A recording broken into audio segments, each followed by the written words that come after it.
Tunakushukuru kwa uaminifu wako, tunakushukuru kwa nafasi hii Bwana, tunakushukuru kwa neema yako hii Bwana, tunakushukuru kwa wakati huu Bwana, tunakushukuru Baba, katika jina la Yesu, katika damu ya Yesu.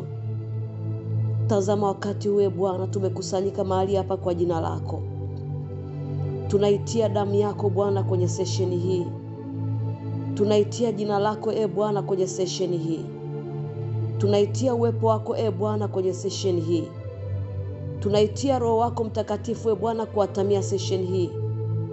Tunaitia utatu wako Mtakatifu Bwana kuwepo kwenye sesheni hii. Tunaitia nguvu zako Bwana kusimama nasi kwenye sesheni hii. Tunaitia Bwana ufalme wako ushuke kwenye sesheni hii. Mapenzi yako Bwana yakatimie kwenye sesheni hii kama mbinguni Bwana. Baba, katika jina la Yesu, katika damu ya Yesu, tunaitia uwepo wa neno lako kwenye sesheni hii. Tunaitia uwepo wa roho zako 7 kwenye sesheni hii. Katika jina la Yesu, katika damu ya Yesu. Baba mwenye haki, Mungu wa miungu, tunakutukuza, tunakubariki. Asante kwa nafasi ya pekee uliyotupa kusanyika mbele zako Bwana.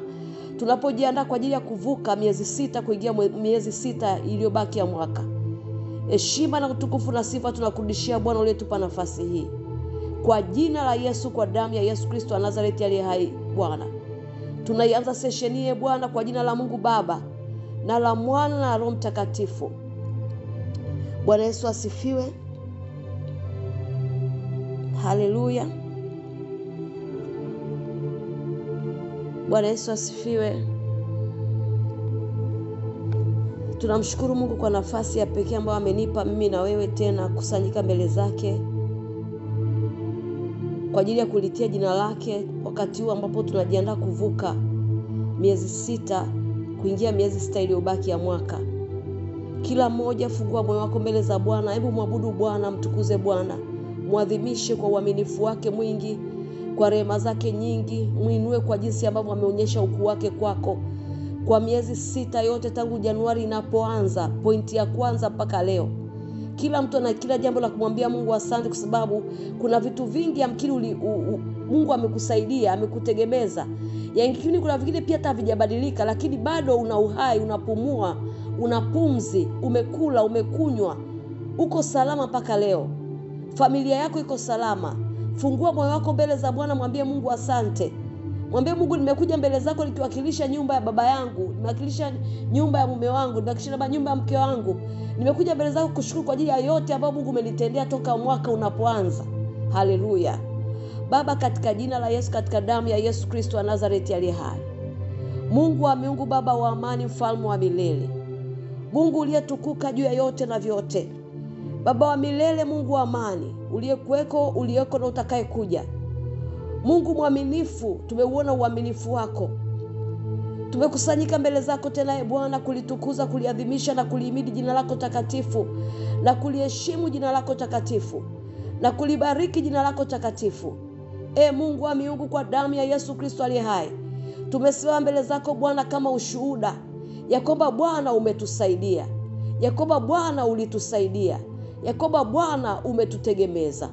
Baba, katika jina la Yesu, katika damu ya Yesu Kristo wa Nazareti aliye hai, tumekusanyika mbele zako Bwana kutoa dhabihu zetu za shukrani mbele zako, kutoa dhabihu zetu za tukuzo mbele zako, kwa jinsi ambavyo Mungu ulijionyesha, ulijidhihirisha, ulijitukuza, ulitutangulia, ulitutegemeza, ulitusaidia tangu tunapoingia mwaka huu 2025 Januari tarehe 1. Baba, tuna kila sababu ya kusema asante mbele zako leo kwa jinsi ambavyo Mungu umetusaidia kwenye miezi yote hii 6. Asante kwa jinsi ambavyo ulitupigania Januari yote, Februari yote, Machi yote, April yote, Mei yote, Juni yote. Baba, tunakushukuru kwa hakika tumeuona mkono wako, tumeziona fadhili zako, tuliziona nguvu zako, tumeuona upendo wako, tumeona ukituongoza, ukituwasaidia, ukituwezesha, ukitufundisha, ukitutegemeza, ukituvusha kwenye vikwazo mbalimbali, ukitujibu maswali mengi. Baba, tumekuja mbele zako, tuna maneno mengi mioyoni mwetu ya kusema asante mbele zako Bwana, kwa jinsi ambavyo ulitufundisha miezi yote 6. kwa jinsi ambavyo umetusaidia miezi yote 6 Bwana. Baba, tumekuja mbele zako kuleta mioyo yetu ya shukrani mbele zako. Tumekuja kutoa dhabihu za shukrani mbele zako Baba, katika jina la Yesu, katika damu ya Yesu Kristo aliye hai. Tazama Bwana, hakika tumeona nguvu zako, tumeona matendo yako kwenye familia zetu, tumeona urema zako kwenye familia zetu Baba. Ni mengi alikuwa tuangamize, lakini tulikuona Baba. Tunakushukuru kwa jinsi ambavyo ulitusaidia wakati Mungu wa neema tuna msaada. Ulisema na sisi wakati kulikuwa mna kusema na sisi Baba. Tunakushukuru hata kwenye maswali ulionekana, kwenye vita tulikuona kama Bwana wa vita, kwenye maeneo ya kisheria Mungu ulijionyesha kama Bwana sheria wetu Baba. Tunakushukuru kwa jinsi ambavyo ulituvusha kwenye vikwazo vikubwa kama nini Baba. Tunasema asante. Heshima na utukufu na sifa na enzi na mamlaka na baraka na uweza na nguvu zote tunarudisha kwako Mungu mtakatifu Baba. Tunakushukuru kwa jinsi ambavyo ulionekana kwa wale wote tulikuwa tukiomba kwa ajili yao mbele zako Baba. Yako mambo mengi Mungu yalikuwa natisha mbele yetu, lakini ulitusaidia. Viko vikwazo vilikuwa vigumu sana mbele yetu, lakini ulitusaidia Baba. Tuna kila sababu ya kusema asante kwa jinsi ambavyo ulitufundisha, ulitusaidia, ulitushauri, ulituongoza, jicho lako likitutazama miezi yote 6 Baba. Tunakuja mbele zako kwa damu ya Yesu Kristo aliye hai. Tumekuja kuleta dhabihu zetu za shukrani, tunaomba ukazipokee Bwana. Tunaomba uzipokee Bwana. Tunawakilisha nyumba zetu kwako, tunawakilisha miji yetu kwako, tunawakilisha ndoa zetu kwako, tunawakilisha huduma zetu kwako, tunawakilisha kazi zetu kwako, tunawakilisha familia zetu kwako Baba. Tumekuja kuleta shukrani mbele zako Baba, kwa jina la Yesu, kwa damu ya Yesu Kristo aliye hai. Fungua moyo wako mbele za Bwana, mtukuze Mungu, mshukuru Mungu, muadhimishe Bwana kwa jinsi ambavyo alionekana kwako, kwa sababu mimi ninachojua kila kuna namna tofauti Mungu alionekana kwenye maisha yako, ama ni tofauti na mimi hapa. Mshukuru Mungu kwa jinsi ambavyo alionekana kwa wale watu ambao ulisimama kwa ajili yao mbele zake. Mungu akaonekana kwako, akaonekana kwao, akajidhihirisha kwao. Mwambie Mungu asante kwa kuwa nilipo intercede kwa ajili ya watu wengine ulijidhihirisha. Nilipo intercede kwa ajili ya taifa ulijidhihirisha. Nilipo intercede kwa ajili ya huduma yangu ulijidhihirisha. Mwambie Yesu asante. Radabazeko taridabasaya yeshaliba hazarede masia kotaya dabaya yeshezako televaro tatiana dabasia toyanda ripa zake levataya dabasaya yesharada bakorele bosataya yashakozene maseta dabaya yelavrato sekede masaya dabaya yekosheketaya dabasia riato lebrahazeko taya rioko zalebrahande radasakotaya yeshaliba azataya radobo seketaya yejarada bakorele bosia yeshalabra debo sekotaya yajarida basekotaya dabaya. Baba tunakuadhimisha, Baba tunakuadhimisha, Baba tunakuinua. Matendo yako ni makuu kama nini tumeyaona, fadhili zako ni kuu kama nini Baba tuliziona. Baba tunakushukuru kwa jinsi ambavyo ulijitukuza, ukajionyesha kwa una nguvu katikati yetu, ukuacha mguu wetu usogezwe Baba, ukusinzia ukatulinda usiku na mchana. Baba tunakushukuru, ulituokoa na kutulinda na mashauri ya mataifa, ulituokoa na kutulinda na makusudi ya watu. Baba tunakushukuru kwa jinsi ambavyo ulituokoa kwenye mitego mingi, ulitusaidia kwenye vitu vingi. Baba tunakushukuru, ulikuwa jibu letu wakati wa maswali. Radabazeko tayadabasaya yejalibra hazoketadabaya rikozika tayana masetaya rakozalivradebo seketaya. Baba tumekusanyika mbele zako, tumejikusanya mbele zako Baba, tumekuja na mataifa yote yaliyoko ndani yetu Baba, tumekuja kutoa dhabihu zetu. Bwana pokea. Rato kazele vradebo saya yashorelebo sakotaya. Baba tumeona matendo yako makuu Baba, tumeona maajabu yako Bwana kwenye miezi yote 6 iliyotangulia mbele yetu hapo karibia tunaimalizia. Baba tunasema asante Baba, hakika tukitafakari matendo yako, tukitafakari uweza wako, tukitafakari nguvu zako, tukitafakari upendo wako Bwana, tunatazama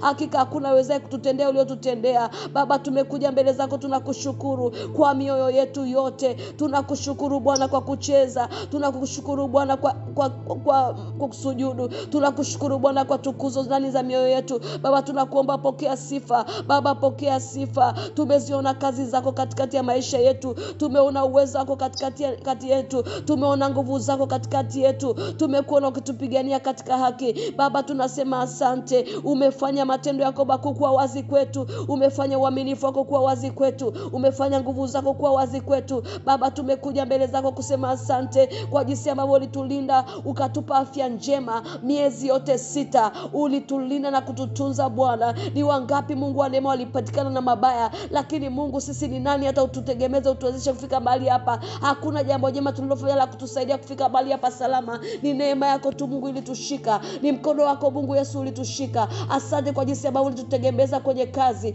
ulitutegemeza kwenye ndoa, ulitutegemeza watoto wetu, ulitutegemeza jamaa zetu na ndugu zetu. Umetuvusha kwenye mengi, umetusaidia kwenye mengi, umetufanikisha kwenye mengi. Baba katika jina la Yesu, katika damu ya Yesu tunasema asante. Tunasema asante kwa jinsi ambavyo uliamuru malaika wako wakafanya kituo tangu tumeingia mwaka mpaka leo, wakituongoza, wakitushauri, wakituonyesha njia. Baba tunakushukuru. Hata pale ambapo Mungu tulipungua mbele zako Mungu kutuacha, hata pale tulipochoka ulitutegemeza, hata pale tuliposhindwa ulitusaidia. Baba tunasema asante. Baba tunasema asante. Baba tunasema asante. Matendo yako tumeyaona, fadhili zako tumeziona, uaminifu wako tumeuona, huruma zako Baba tumeziona. Baba tunasema asante. Umetudhibitisha kwenye haki kwenye mambo mengi. Ulituweka mbali na kuonewa, ulituweka mbali na hofu azikukaribia katika malango yetu Bwana. Asante kwa jinsi ambavyo uliumba ndani yetu ujasiri, uhodari na ushujaa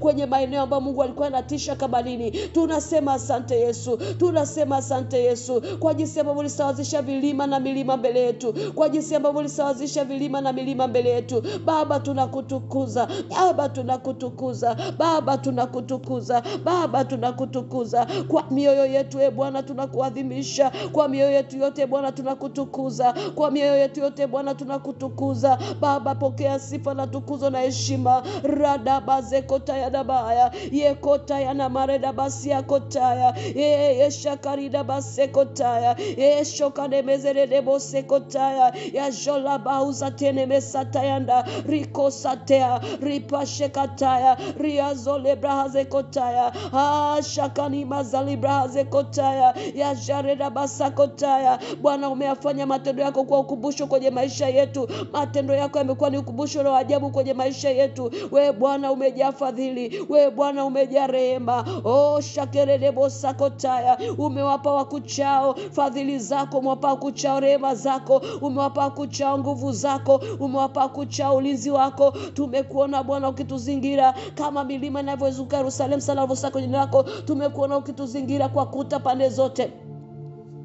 Tumekuona ukitulisha, ukitunywesha, ukituvisha. Hatukupungukiwa na kitu tangu tumeanza mwaka mpaka siku ya leo. Baba tunakushukuru. Baba tunakushukuru. Baba tunakushukuru. Umetujulisha njia zako tangu Januari. Umetuonyesha mapito yako tangu Januari. Umetusaidia toka Januari. Baba tunasema asante. Kama siwe Bwana kutusaidia, kama siwe Bwana kutushauri, kama siwe Bwana kutuongoza, kama siwe Bwana kututia katika kweli yote, kama siwe Bwana kututegemeza, tusingefika mahali hapa, tusingesimama mahali hapa leo. Lakini Bwana tumekuja leo mbele yako Bwana kwa kuwa tuna shuhuda nyingi. Tuna shuhuda nyingi za kusimulia mbele zako Baba. Tuna shuhuda nyingi za kusimulia katikati ya mkutano. Tuna shuhuda nyingi za kusimulia katikati ya mataifa. Tumekuja mbele zako Baba, tunaziangusha sifa zetu mbele zako Baba. Pokea tukuzo, pokea tukuzo, pokea tukuzo, pokea tukuzo. Yawe pokea tukuzo, Yawe pokea tukuzo. Ulisimama kama advocate wetu, ulisimama kama mwanasheria wetu, ulisimama kama msaidizi wetu, ulisimama kwetu kama msaada wetu. Ulitegemeza miguu yetu na kuanguka, ulitegemeza mikono yetu Bwana. Baba tunakushukuru. Ya karida basekota ya dabaya, ye ivraka seketa ya dabasaya, riato lebra de bosaya, ye kosheketa ya dabaya, o radabakote labaya, ya shakara dabasakataya, epinia zalivra tosekele seshazia epakolevrata epakavita yadabasaya rekosa kalivahazata yadaba yashokovante kalibahazande riate kosa rato shaliba ritania zolebra andarata sadabaya yashokozeta libahazabasaya yajakosete yanamasata. Baba ninakushukuru kwa kazi ulizotoa miezi 6, kwa milango uliofungua miezi yote 6, kwa matendo yako makuu uliyotutendea miezi 6. Baba tunakushukuru kwa jinsi ambavyo ulijidhihirisha kwenye madhabahu ya Bwana utujibu imba tangu ulipotupa madhabahu. Asante Bwana kwa jinsi ambavyo ulionekana kwenye madhabahu za Jumatano, kwa jinsi ambavyo ulionekana kwenye madhabahu za Jumamosi. Baba tunakushukuru, tunasema asante kwa jinsi ambavyo ulinyosha mkono wako ukatufundisha, kwa roho wako ukatuongoza, ukatushauri, ukatutegemeza. Baba tunakushukuru kwa jinsi ambavyo ulituongoza kutuongeza katika hekima, katika ufahamu, katika maarifa, katika shauri, katika uweza, kwa jinsi ambavyo ulituongeza katika kukujua wewe ili tuweze kuishi katika makusudi yako. Asante Baba kwa roho wako, kwa jinsi ambavyo ulimwachilia ndani yetu kutusaidia, kututegemeza, kutufanikisha katika mambo yote. Baba tunashukuru kwa ajili ya uwepo wa roho zako 7 ambao ulikuwa pamoja nasi ukitusaidia, ukituongoza. Baba tunashukuru kwa ajili ya mamlaka ya neno lako ambayo ilikuwa imetawala kipindi chote cha miezi 6 ndani yetu. Baba tunakushukuru, Baba tunakushukuru, Baba tunakushukuru. Yakoza redebosaya yeradia zokela bradebosataya ya jalibra azoketaya riatona maseketedabaya riaza librande ratosakalibasaya. Baba tunakushukuru. Asante Baba kwa kutupa afya njema, kwa kutupa uzima, kwa kutupa nguvu, kwa kutupa afya miezi 6, kwa kutuwekea ulinzi wako miezi 6. Baba tunakushukuru, Baba tunakushukuru. Ukuacha miguu yetu ijikwae, ukutuacha tupotee, ukutuacha tuangamie, ukutuacha tubaribikiwe. Baba tunakushukuru, pamoja na kwamba kuna wakati tunakengeuka, kuna wakati tunachoka, lakini Mungu bado umezidi kututegemeza, umezidi kutusaidia, umezidi kutuwezesha. Baba tunakushukuru, tunakubariki. Radabako selevato shazalabaya. Baba tunashukuru kwa ajili ya wote waliokolewa, waliofunguliwa miezi yote 6. Baba tunakushukuru kwa wale wote waliokupokea kwa Bwana Mwokozi wa maisha yao miezi kati ya miezi 6. Baba tunashukuru kwa ajili ya wale waliofunguliwa, kwa ajili ya wale walioponywa, kwa ajili ya wale walioinuliwa. Baba tunakushukuru. Heshima na utukufu na sifa na adhama zirudi kwako Yesu, zirudi kwako Yesu.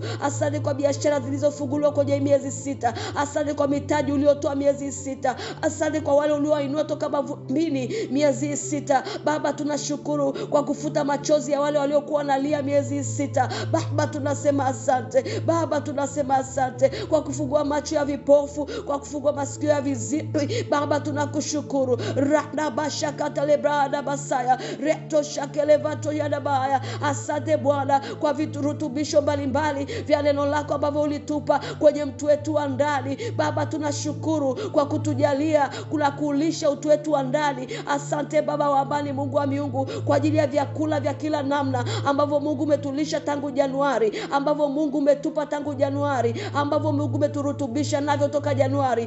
Tunakurudishia sifa na utukufu na heshima. Asante Baba, asante Baba kwa jinsi ambavyo umeequip mtu wetu wa ndani, kwa jinsi ambavyo umemuisha mtu wetu wa ndani, kwa jinsi ambavyo umemsaidia mtu wetu wa ndani, kwa jinsi ambavyo umemkuza mtu wetu wa ndani, kwa jinsi ambavyo Bwana umeuasha moto wako zaidi kwa ndani yetu. Tunakushukuru Yawe, tunasema asante. Korata kadebo sata yakajali bahazata yadaba rato kosafeto shalibrande rato sekele meseketa yadaba. Tuna kila sababu ya kusema Bwana, kama jinsi tulivyokuwa Januari na leo ni tofauti kabisa. Tumeuona mkono wako, tumeziona fadhili zako, tumeziona rehema zako, tumeziona nguvu zako, tumeona matendo yako kwa watoto wetu, tumeona adhama yako kwenye maisha yetu, tumeona uwezo wako kwenye kazi zetu, tumeona uwezo wako kwenye familia zetu, tumeona uwezo wako kwa ndugu zetu, tumeona uwezo wako katikati yetu, tumeona uwezo wako ukituzunguka, tumeona matendo yako yakitusaidia. Tukitazama tulichokuwa nacho mkononi Bwana, na yale uliofanya ni mengi sana. Tukitazama tulichokuwa nacho kwenye akaunti, na kile ambacho umefanya ni kikubwa sana. Tukitazama tulichokuwa nacho mkononi, na kile ambacho Mungu ulitufanikisha ni kikubwa sana. Baba, tunasema asante. Hatuna cha kukulipa, hatuna cha kukurudishia, ila Bwana tunakuomba, pokea dhabihu yetu, pokea sadaka ya mioyo yetu, pokea sadaka ya mioyo yetu, pokea adhama kutoka kwenye vilindi vya mioyo yetu, kwa damu ya Yesu Kristo aliye hai, kwa damu ya Yesu Kristo aliye hai, kwa damu ya Yesu Kristo aliye hai, kwa damu ya Yesu Kristo aliye hai. Tunamimina sadaka zetu kwako Baba. Pokea sadaka za mioyo yetu, pokea sadaka, pokea sadaka, pokea shukrani zetu Baba. Zipokee Yesu, zipokee Yesu, zipokee Yesu, zipokee Yesu, zipokee Yesu. Asante kwa majibu uliojibu sirini, asante kwa majibu uliojibu kwa wazi, asante kwa yale ambao Bwana pia ambao bado hujayafanya, na asante hata kwa ajili ya yale ambao utayafanya Baba. Tunakushukuru kwa kuwa yote ni mapenzi yako. Ratoka sheketaya na basaya, riata libra de bosaya, yesha libra koseketaya, yesha labra de bosaya, yesha nianda, riato de basekataya, yesha livatore de bosia, yesha nita, kapato sekani mazataya, riate da basaya, ratoko sakeleveto shezaya, ekalibra de bosaya, yesha rida basekotaya da basaya. Baba, tunakushukuru kwa session zote za Reaching Out Destinies. Tunashukuru kwa ajili ya platform zote za Reaching Out Destinies, kwa jinsi ambavyo Mungu ulionekana, kwa jinsi ambavyo ulijitukuza, kwa jinsi ambavyo ulifanya. Baba, tunakushukuru. Ratoke ne Mesaya, riata diba celebra de bosata, rishoni mazataya. Baba, tunashukuru kwa jinsi ambavyo ulitukava. Makaribia tulikuwa tuaibike, karibia tulikuwa tubaki wazi, lakini Mungu ulitukava, lakini Mungu ulitukava. Na kushukuru kwa ajili ya kila mmoja ambaye tuna fellowship na mbele zako Baba. Asante Baba kwa kuokoa na aibu ile, kwa kuokoa na msiba ule Baba. Ninakushukuru. Rako zilivrade boseta yakajaliba yatakadabaya yasharete basia riatole bahazataya yejalibrade boseta riaka sakataya yechalira de bosiande abashakatiana basataya. Baba asante, Baba asante, Baba asante kwa kutuepusha na mauti, kwa kutuepusha na misiba, kwa kutuepusha na vilio, kwa kutuepusha Bwana. Ulituokoa kwenye bonde la vilio, ulituokoa kwenye bonde la vilio, ulituokoa kwenye bonde la uvuli wa mauti. Makasheketari abasaya yeshokozili vrida basia kataya. Asante Bwana kwa jinsi ambavyo uliliachilia gombo lako na chuo chako kwa miezi yote 6 Bwana. Mirata koseketa ya daba yako jalibra de botia yekasakata libra daba zekotaya ya shoko zalibra daba sekataya. Asante kwa roho ya ufunuo iliyotuhudumia kwa miezi yote 6. Asante Bwana, asante Bwana. Ratoko salivra de bosea riata kasakate kazanta ripokonta kadabaya shakanita kataya da basaya. Baba asante, Baba asante, Baba asante, Baba asante kwa jinsi ya zile biashara hazikuangamia rapaka tekele masaya yako shariba zata. Najua maadui zetu walipanga mengi, walikusudia mengi, lakini Bwana ulituokoa na yote, ulituokoa na yote, ulitutetea na yote, ulitusaidia na yote. Baba tunakushukuru, Baba tunakushukuru. Ilikuwa karibu tuangamie, ulitusaidia. Rakazika librade bosaya yasha zako nebesata yadaba ritoka lemande. Umeokoa watoto wetu na mauti za sirini, umeokoa watoto wetu na mauti za wazi. Yekosha kerebasika riakotika livata yadaba. Asante kwa malaika wanaofanya kituo usiku na mchana. Riako libra kasekatiande rapoko sakatia yashazaya yerika libaya yekaliata rekonta kasila brahande kasata yadabaya yashokozina lidabakataya shakalira de basiata yashulibra de bosaya yashakote kadiande. Baba asante, Baba asante, Baba asante, Baba asante. Umefanya mema, umefanya mengi, umefanya maajabu katikati yetu. Rakosa lebra de bosia katia riada basekataya. Umekuza maisha yetu Baba, umetuongeza, umepanua hosi yetu, umepanua hema yetu Baba. Ukutuacha tuangamie, ukutuacha tupotee, ukutuacha tuharibikiwe, ukutuacha tuchanganyikiwe, ukutuacha tuaibike, ukutuacha tuingie kwenye mitego yao, ukutuacha tuingie kwenye tanzi zao, ukutuacha tuingie kwenye mashimo yao.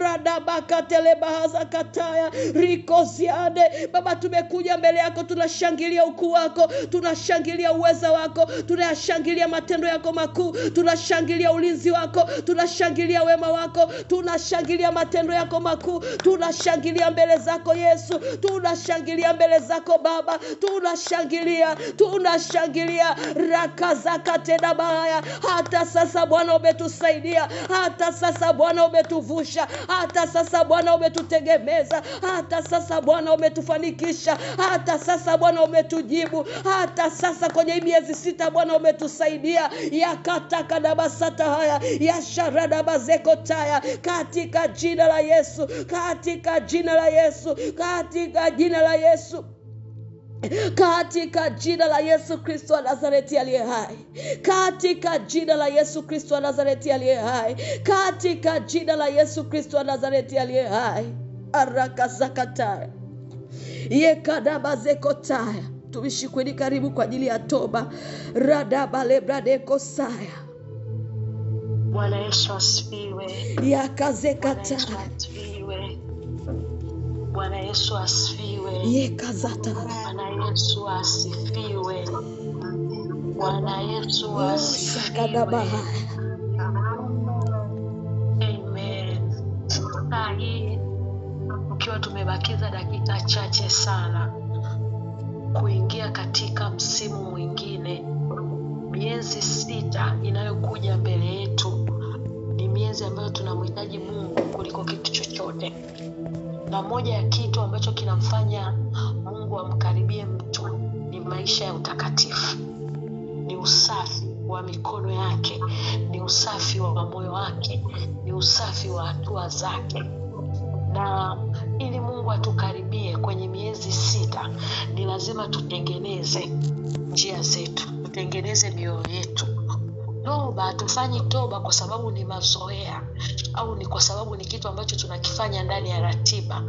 Tunafanya toba kwa sababu ya lengo ni moja tu, kuhakikisha uhusiano wetu na Mungu unakaa sawa, na kuhakikisha dhambi yoyote ambayo tunaitubia usiku wa leo ni dhambi ambayo tunadhamiria kubadilika. Kwa hiyo katika huu muda ambao tunaenda kuomba toba, ni muda ambao tunamwambia Mungu tusamee, tuamini tena kwa ajili ya miezi 6. Kama kuna baraka ambayo Mungu ulipanga kutupa, usiache hiyo baraka ikatupita ndani ya hii miezi 6. Mungu, tumejuta, tunatubu kwa kila dhambi tuliyoifanya. Mahali ambapo ulituelekeza hatukutenda, Mungu tunaomba utuamini tena. Bwana Yesu asifiwe. Hii sio toba ya mazoea, hii ni toba ya kumwambia Mungu, niamini tena na fedha miezi 6 inayokuja, niamini tena na baraka, niamini tena ya kwamba Mungu utakaponiagiza, Mungu nitatekeleza, nitafanya. Mungu nitakase, nioshe. Mungu ninakutaka wewe zaidi kuliko mawazo yangu. Bwana Yesu asifiwe. Kwa hiyo jitahidi tunapoingia kwenye hii toba, nenda deep mbele za Bwana. Mimi sitamani usikilize namna tunavyoomba hapa, ninatamani useme maneno kutoka kwenye kinywa chako, kwa sababu wewe ndo unajua wapi wewe na Mungu hamko sawa. Wewe ndo unaelewa ni wapi wewe na Mungu mmepishana. Wewe ndo unaelewa vitu ambavyo huwezi ukavitamka. Kwa hiyo jitahidi huu muda, mahali popote unaposikiliza, jitahidi uombe, jitahidi uombe, jitahidi ujinyunyuzie damu ya Yesu kwenye njia zako. Rakatamanda kataya. Neno la Mungu linasema ya kwamba yeye hataki sadaka. Yeye anachokitaka, anataka toba na rehema, anataka rehema. Na neno la Mungu linasema ili Mungu Mungu ashuke na kutuelekeza. Alisema ya kwamba ajengewe kiti cha rehema wakati wa Musa. Tunamhitaji Mungu atuelekeze kwa habari ya nini tulichokosea miezi 6, na mahali pekee ambapo tunaweza kukasikia maelekezo ni kupitia rehema. Kwa hiyo mahali popote ulipo, jitahidi uombe zakadamanda kataya reko zikede baka na mahande. Baba, tunakuja mbele zako usiku wa leo. Baba, tumetambua namna ambavyo umepita nasi katika miezi 6, na Mungu tukitazama tunaangalia sio haki yetu iliyotufikisha siku ya leo ya tarehe 30 mwezi wa 6. Baba, kila tukitazama, Baba, kila tukiangalia njia zetu za siri, njia zetu za hadharani, mawazo tuliyokuwa tunayasema na mawazo ambayo yalikuwa hayasemeki, Baba, tukiangalia mavazi yetu ya wokovu, Baba, tukiangalia macho yetu, Baba, tukiangalia miguu yetu, Baba, tukiangalia maneno ya vinywa vyetu, Baba, tukiangalia kila kitu, Mungu, tunashuka na kupungua miguuni pako tukisema ya kwamba Baba, tunaomba kwako rehema. Baba, tunaomba kwako msamaha. Baba, turehemu. Baba, tusamehe. Mungu, tumekosana na wewe ndani ya miezi 6. Baba, kuna vitu ulituelekeza ndani ya miezi 6 tujaweza kuvifanya. Baba, kuna mambo ambayo ulikaa ukatuonyesha, lakini Mungu hatukutilia maanani. Usiku wa leo tunakuja mbele zako, na tunachokitaka kwako Bwana ni rehema. Tunachokitaka kwako ni msamaha. Tunachokitaka kwako Bwana, ukatusamehe. Bwana, ukaturehemu tena. Bwana, ukatusaidie tena. Neno lako linasema tukikaribia kile kiti cha rehema ili tuweze kupata neema ya kutusaidia. Baba, usiku wa leo tunakuja mbele zako na jumla ya siku zote za miezi 6 mbele zako. Baba, tunaomba uturehemu. Baba, tunaomba utusamehe. Baba, tunasogeza kwenye kiti chako cha rehema kuanzia mwezi wa kwanza, mwezi wa Januari. Baba, tunasogeza mwezi wa Februari. Baba, tunasogeza mwezi wa Machi. Baba, tunasogeza mwezi wa April. Baba, tunasogeza mwezi wa Mei. Baba, tunasogeza mwezi wa June. Baba, tunapita na siku zote zilizopita kwenye mwezi wa Januari. Baba, kuanzia tarehe ya kwanza, Baba, tunanyunyiza damu ya Yesu mpaka tarehe 31 ya mwezi wa kwanza. Baba, ikiwa kuna kosa lolote, ikiwa kuna dhambi iliyokaa kwenye malango ambayo Mungu inatupinga ya kwamba Baba tusione wema wako, tusione fadhili zako, tusione upendo wako, tukosane na wewe, Baba, tunaomba toba na rehema. Pita kwenye mwezi Januari kote, Bwana, ikiwa kuna zuio lililosimama katikati ya maisha yetu, Bwana, pasipo kujua kwenye mwezi Januari, Baba, tunaomba urehemu. Baba, tunaomba usamehe. Mungu, tunaposimama usiku wa leo, tunasimama kwa niaba ya ndugu zetu, tunasimama kwa niaba ya koo zetu, tunasimama kwa niaba ya nyumba zetu. Baba, katutazame tena kwenye mwezi Januari uliopita, Bwana, kila dhambi iliyosimama kwenye malango, kila adhabu iliyosimama kwenye malango kwa sababu ya dhambi, makosa na uovu, Baba, tunaomba urehemu. Baba, tunaomba utusamehe kwa damu yako, Bwana. Mungu, tunanyunyiza damu ya Yesu kwenye mwezi Februari.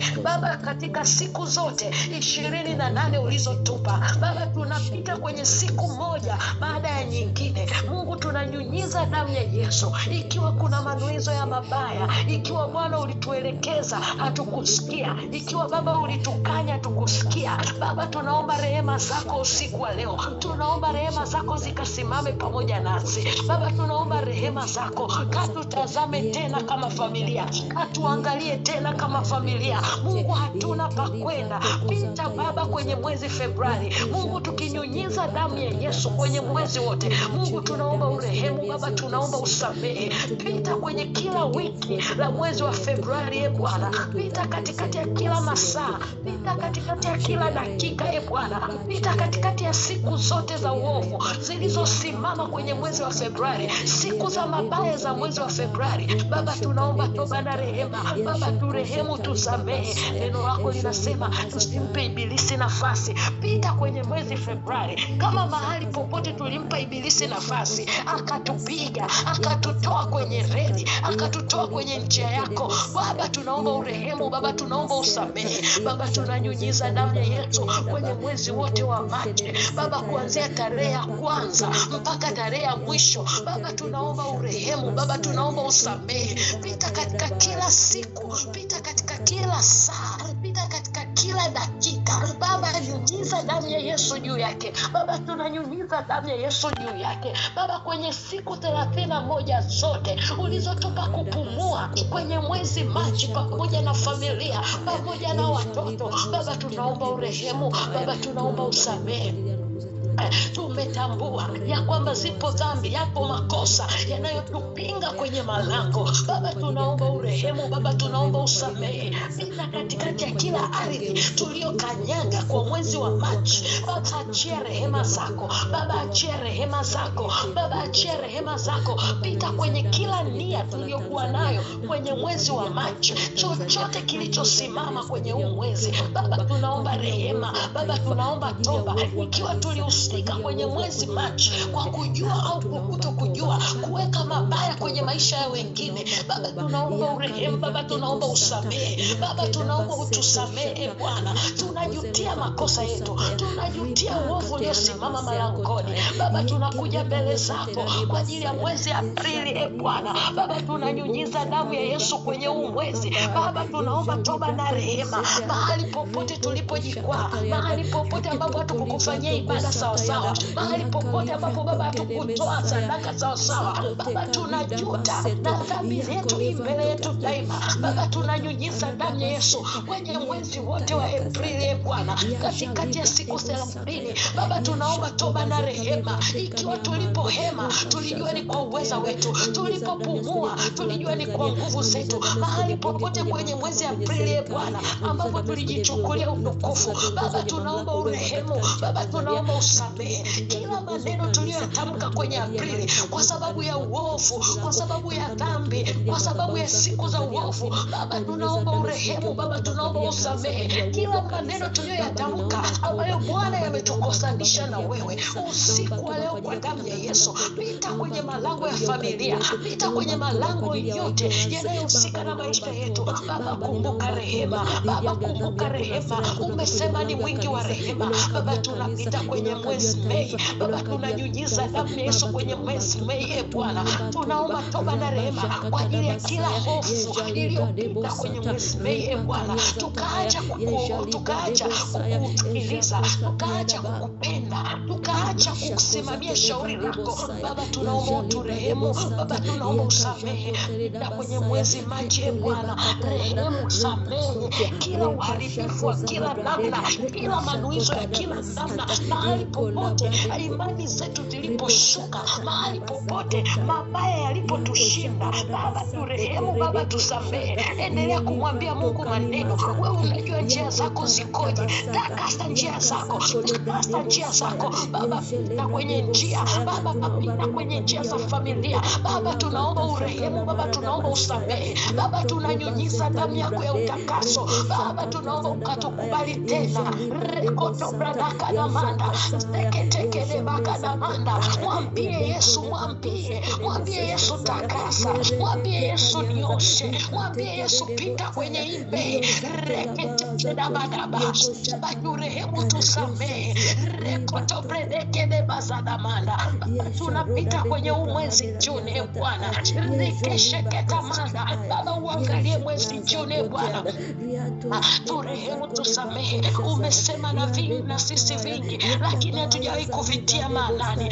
Rakoseketekele bahane Baba, turehemu tusamehe mahali popote tulipokosana na wewe, mahali popote tulipoasi, mahali popote tulipoacha kutii maelekezo. Baba rehemu, Baba samehe. Angalia uovu ulivyopiga familia, angalia magonjwa yalivyopiga familia, angalia nyumba zilizotawanyika. Baba tunaomba uturehemu, Baba tunaomba utusamehe. Baba maisha yetu yote tunayaleta chini ya mbawa zako zako. Baba tunakusihi ukatuangalie tena. Baba tunakusihi ukatutazame tena, my God. Baba tunakusihi ukatupe nafasi nyingine. Rekodomana kataya seketekede bazakanamande. Mweleze Mungu hayo maneno, mweleze Mungu hayo maneno. Mwambie Mungu, ninakuja kwako, nitazame. Baba tunakuomba uturehemu, Baba tunaomba uturehemu. Tunajua Bwana hatutaingia miezi 6 pasipo uweza wako na nguvu zako kuwa nyuma yetu. Baba tunajua hatuwezi kuingia miezi 6 Baba usipoturehemu, Baba usipotusamehe,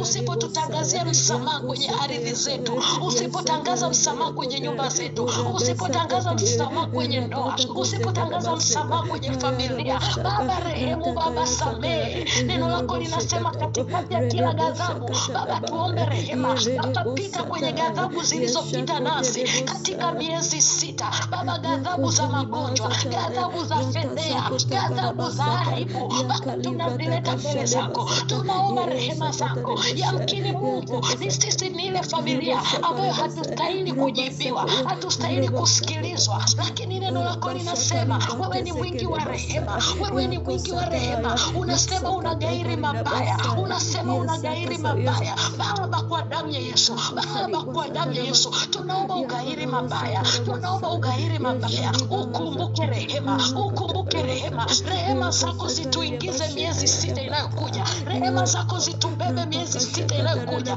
rehema zako zitushike miezi 6 inayokuja. Baba, yamkini hatustahili kujibiwa maombi kwa sababu ya wingi wa njia zetu. Njia zetu zimepotoka, njia zetu zimeharibika, njia zetu zina mawe, njia zetu zimesongwa. Rakutamanda kataya. Mweleze Mungu ukweli, mwambie Mungu nahitaji tu rehema. Nikiangalia haki yangu kumaliza miezi 6, hata kuingia miezi 6 siwezi. Baba naomba rehema zako, Baba naomba rehema zako, Baba naomba tu unirehemu, unistahilishe. Mungu mwambie Mungu naomba unirehemu tu, unistahilishe. Mungu nirehemu tu mimi, nistahilishe. Mungu nirehemu tu mimi, nistahilishe. Mungu nirehemu tu, Bwana. Rehemu nyumba yangu, rehemu watoto wangu, rehemu kazi yangu, rehemu maisha yangu. Baba nikijiangalia sifai mbele zako, nikiatazama Baba sioni kinachoweza kunistahilisha, lakini Baba macho yangu yanazitazama rehema zako, macho yangu yanazitazama rehema zako, moyo wangu unazikumbuka rehema zako. Mwambie Yesu maneno, mwambie Yesu maneno, mwambie Mungu ni rehemu, mwambie Mungu ni rehemu. Waachilie damu ya Yesu ya rehema itangulie mbele yako. Mwambie Mungu naachia damu ya Yesu ya rehema mbele yangu, juu yangu na kati yangu. Baba rehema zako zinifunike, mkono wako wa rehema uwe juu yangu, mkono wako wa rehema uwe juu ya watoto, mkono wako wa rehema uwe juu ya familia. Baba nazitaka rehema zako, Baba nazitaka rehema zako, Baba nazihitaji rehema zako. Rakatamanda kataya Ekosika bahande ropo shakata badaya. Asante Bwana Yesu kwa ajili ya rehema zako. Asante kwa wingu la rehema zilizofunika watoto wako sahi. Asante kwa jinsi ya wingu la rehema zilizofunika familia zetu sahi. Asante Bwana, maana kila unapoona rehema huwa unasamehe, kila unapoona rehema Baba huwa unaachilia msamaha. Baba wewe ukirehemu unasamehe, wewe ukirehemu unatupa nafasi nyingine, wewe ukirehemu unajibu maombi yetu, wewe ukirehemu unatusogeza, wewe ukirehemu Bwana hakuna maombi utaacha kutujibu. Na neno lako linasema ikiwa dhambi zetu zi nyekundu kama damu, wewe waweza kuzifanya kuwa nyeupe kama theluji. Asante Bwana, maana usiku wa leo umetusamehe, umeturehemu.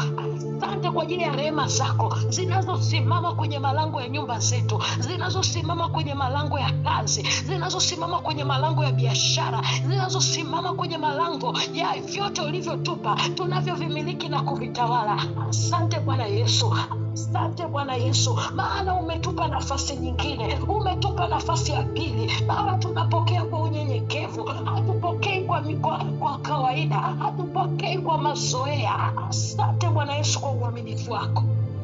Rakatamanda kataya zeketeke de bahaya.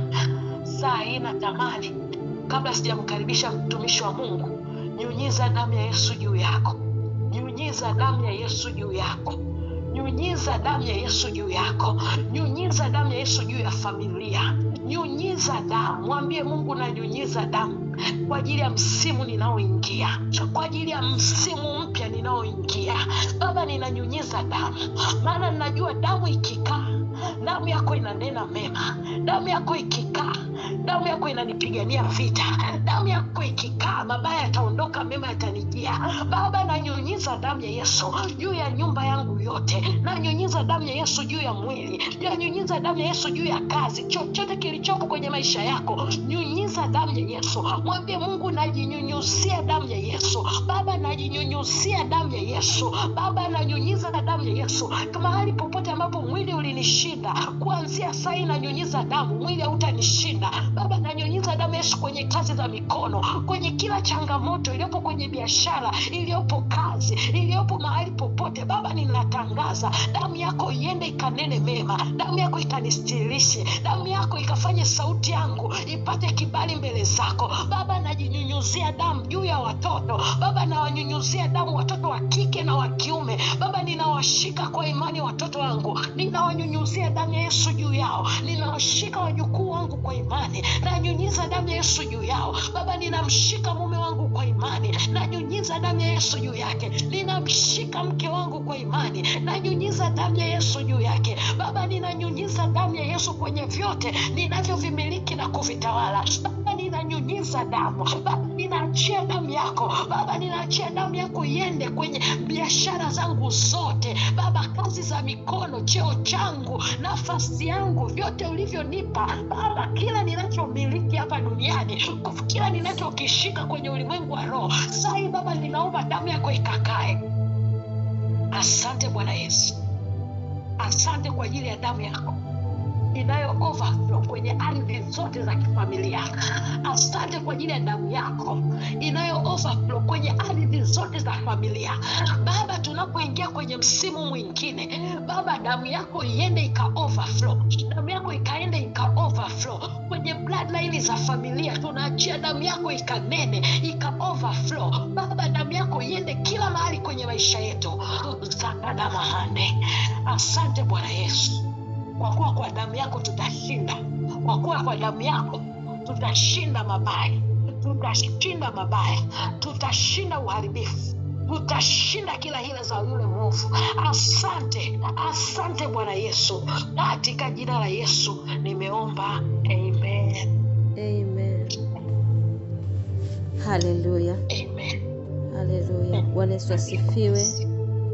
Tunamshukuru Mungu kwa uaminifu wake. Kama neno lake linavyosema kwenye Ayubu 14:4, anasema, ni nani awezaye kutoa kitu kilicho safi kitoke katika kitu kichafu? Hapana awezaye ila Mungu peke yake. Tunaamini kabisa Mungu ametoa kila uchafu uliokuwa umetusonga, uliokuwa katikati yetu, uliokuwa juu yetu. Kwa jina la Bwana libarikiwe. Kwa sababu muda ni mfupi na tunataka tushiriki meza ya Bwana, tunachukua neno fupi. Kuna kitu kimoja ambacho kabla sijaleta neno kwa kifupi napenda kusema mbele zako. Tumefika kwenye kugawanya miezi 6. Tumefika kwenye tathmini ya miezi 6 iliyopita. Kila mtu anatakiwa tathmini. Haleluya. Na neno la Mungu ambalo tumepata jioni leo nikupe kutafakari na kwenye wakati huu wa kujua ni wapi ambapo kufanya vizuri ili uboreshe zaidi, wapi ambapo ulilegea uboreshe zaidi, kwa sababu kuna maeneo mengi unajua mwenyewe ni wapi kufanya vizuri, ni wapi kwenda vizuri, ni wapi ambapo Mungu alikuelekeza kitu kufanya vizuri. Haleluya. Kila mtu anajisi sababu Mungu amempa kitu ndani yake. Kuna karama umepewa, unatakiwa ujihoji karama yako ulitumiaje. Kama ni muombaji, ulitumiaje karama yako ya kuomba? Unatakiwa ufanye tathmini. Hiyo ni kipawa Mungu alikupa na atakuuliza na utalipa hesabu yake. Kuna karama mtu mwingine amepewa ya kuona. Mungu vitu alivyokuonyesha miezi 6, ulifanyia kazi vingapi na ukapata matokeo yake kupitia macho aliyokupa. Mwingine una karama ya kutoa, kusupport kazi ya Bwana. Mungu alikuweka apitisha pesa kwako kiasi gani na ulifanya kazi ya Mungu kwa kiasi gani. Bwana Yesu asifiwe. Kuna maeneo mangapi ulicompromise kwa bali ya kumtumikia Mungu sawa sawa? Kuna maeneo mangapi ulicompromise wakati Mungu anakuelekeza vitu kufanya sawa sawa? Kama jinsi ambavyo ulimwengu sasa hivi kila mtu anatathmini miezi 6 amefanya nini ili arekebishe asitoke na yale makosa aingia mwisho wa mwaka. Kila mtu sasa hivi anatakiwa ajitathmini, kwa sababu maisha ya roho ni halisi sana kuliko ya mwilini. Kila mmoja lazima uchukue muda utathmini umefanya nini since January kwenye ufalme wa Mungu. Umesababisha nini kibadilike kwenye ufalme wa Mungu? Umetii maelekezo ya Mungu na umeona matokeo kiasi gani? Fanya tathmini. Mungu amesema na vitu vingapi mwaka mzima, na matokeo yake ulifanyia kazi maelekezo? Ulifanyia kazi vitu ambavyo alileta kwako, au ulikuwa ni msikilizaji na mhudhuriaji? Yaani lazima utathmini, otherwise unajikuta mwaka unapinduka, huna ulichobadilisha zaidi ya kusikia na kushuhudia wengine madhabahuni ilisemwa hivi, madhabahuni, lakini huna matokeo, huna matunda, huna chochote. Ni kitu ambacho kanisa lazima lifike mahali tutathmini every day. What are we? Mungu akituliza leo kutokana na kitu ambacho amekupa, matunda yake yako wapi? Matokeo yake yako wapi? Lazima uwe na matokeo. Bwana Yesu asifiwe. Tusichukulie poa kama vile ambavyo unatafanya tathmini ya biashara yako. Lazima na vitu vya roho uwe na tabia kufanya tathmini. Bwana Yesu asifiwe. Na neno la Mungu tunalotongoza leo ni Ayubu 14. Nitasoma kuanzia mstari wa 5 pale mpaka wa 8. Inasema, kwa kuwa siku zake zimeamriwa, hesabu ya miezi yake unayo wewe, nawe umemwekea mipaka yake asiyoweza kupita. Kwa kuwa siku zake zimeamriwa na hesabu ya miezi yake unayo wewe. Siku zetu zimeamriwa na Bwana, na hesabu ya miezi yetu iko mikononi mwa Bwana. Haleluya. Na tumesema mahali hapo kwa sababu huyu ambaye anaziamuru siku zetu, huyu ambaye anashika miezi yetu, ambaye anasema iko mikononi mwake, anasema nao umemwekea mipaka yake asiyoweza kuipita. 6. Acha kumwangalia yeye apate kupumzika, hata atakapotimiza siku yake kama ilivyo aliyeajiriwa. Kwani yako matumaini ya mti, ya kuwa ukikatwa utachipuka tena, wala machipukizi yake hayatakoma. Haijalishi kuna kitu gani ambacho ulikianza akikufanyikiwa, haijalishi kuna kitu labda kilikatwa kabisa, lakini Mungu anatupa tumaini kwamba hata kama utakata, kama ni mti wa biashara uko unafanya na mkini umekatwa, Mungu anasema madam mizizi yake iko bado kwenye ardhi, madam mizizi yake bado iko hai, hata kama haionekani itachipuka tena. Bwana Yesu asifiwe. Anasema kwani yako matumaini ya mti, ya kuwa ukikatwa utachipuka tena, wala machipukizi yake hayatakoma. Ijapokuwa mizizi yake uchakaa mchangani na shina lake kufa katika udongo, lakini kwa harufu ya maji utachipuka na kutoa matawi kama mche. Bwana Yesu asifiwe. Kwa maji ya uhai yanayotoka kwenye kiti cha enzi cha Mungu, kwa uweza wa Mungu aliye hai kupitia Roho wake Mtakatifu, chochote ambacho kimekufa au kimepata udhaifu au kilikosa nguvu kwa sababu ya upungufu wa maombi, kwa sababu labda haukuweza kukicultivate vizuri kwa miezi yote 6, kuna tumaini tena. Mungu anatupa tumaini. Maadamu kuna kitu ambacho Mungu alikupa ukianze, lakini kuna mahali kitu kilitokea hakikuweza kwenda sawa sawa, hakikunyoka sawa sawa, kilipigwa, kilifishwa, kuna tumaini kwamba maadamu Mungu alisema na mizizi yake iko rohoni, hicho kitu lazima kichibuke tena, lazima kikue tena. Haleluya. Chochote ambacho Mungu alikupa wewe kukifanya, chochote ambacho Mungu alikupa wewe, mahusiano ambayo Mungu alikupa shetani akayapiga, baraka ambazo Mungu alikupa shetani akapiga, maadamu sosi ya hizo baraka ni Mungu, ina maana mizizi yake ipo. Niko tumaini kwamba hicho kitu kitachipuka tena. Tukiwa tuna turn to another 6 months, tunatamka na kutangaza kwa jina la Yesu, whatsoever that God has given you, na shetani amekipiga, na shetani amekiua, na shetani amekifisha, tunatangaza kwa jina la Yesu kwenye ulimwengu wa roho, wa jambo lolote lile ambalo Mungu alikupa kulifanya, ambalo Mungu alitupa kulikifanya, ambacho Mungu alitupa kukisimamia, ambako watu Mungu alitupa na shetani akawapiga, akawapeperusha, akawatupilia mbali, tunatangaza kwa jina la Yesu, kama ni shauri la Bwana, kama ni kusudi la Bwana, tunatangaza litachipuka tena. Tunatangaza hiyo baraka itachipuka tena. Tunatangaza uhusiano utachipuka tena. Tunatangaza hizo baraka zitachipuka tena kwa jina la Yesu Kristo aliye hai.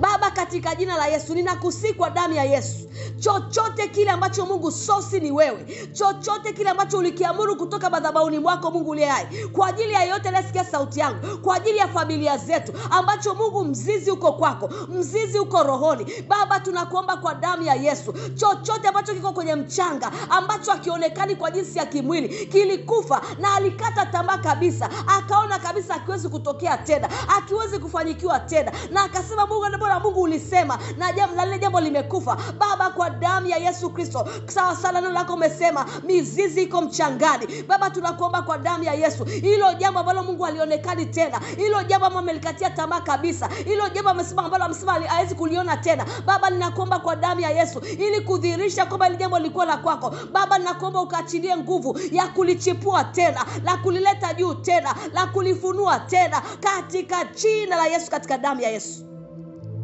katika jina la Yesu, katika damu ya Yesu, katika jina la Yesu, katika damu ya Yesu, katika jina la Yesu, katika damu ya Yesu Kristo wa Nazareti aliye hai. Nimeomba na kuamini. Amen. Bwana Yesu asifiwe. Naomba uandae meza yako ya Bwana. Haleluya.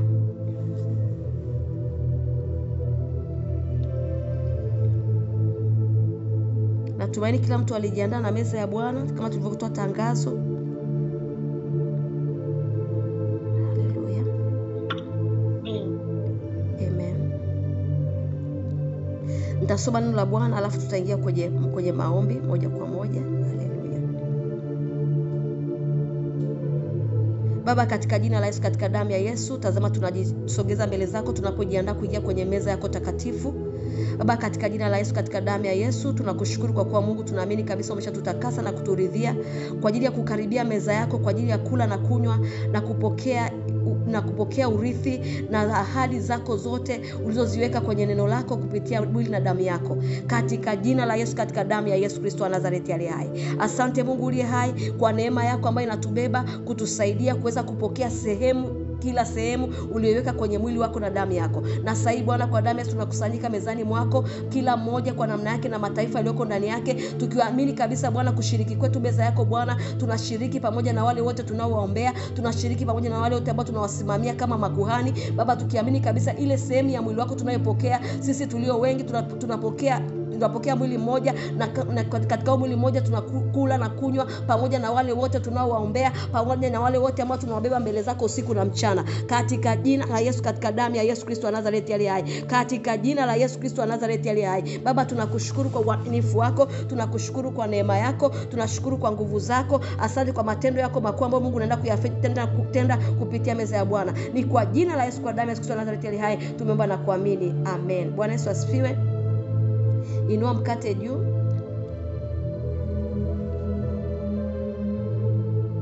Sema, Baba, katika jina la Yesu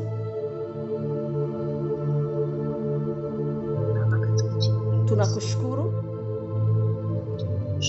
kwa ajili ya mwili wako na damu yako ulioachilia kwa ajili yetu. Sahi Bwana, kwa damu ya Yesu tunakushukuru kwa ajili ya mwili wako ulioutoa usiku ule, ukawapa wanafunzi wako ukisema, twaeni wote mle, huu ndio mwili wangu uliotolewa kwa ajili yenu, fanyeni hivi kwa ukumbusho wangu. Kwa jina la Yesu, kwa damu ya Yesu,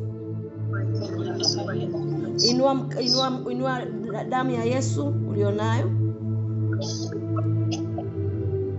Sema, Baba, katika jina la Yesu,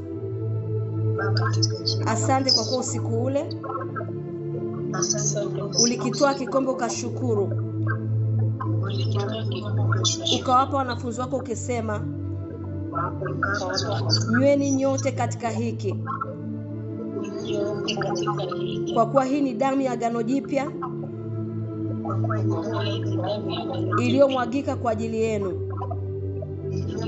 Fanyeni hivi kwa ukumbusho wangu. Neno lako linasema,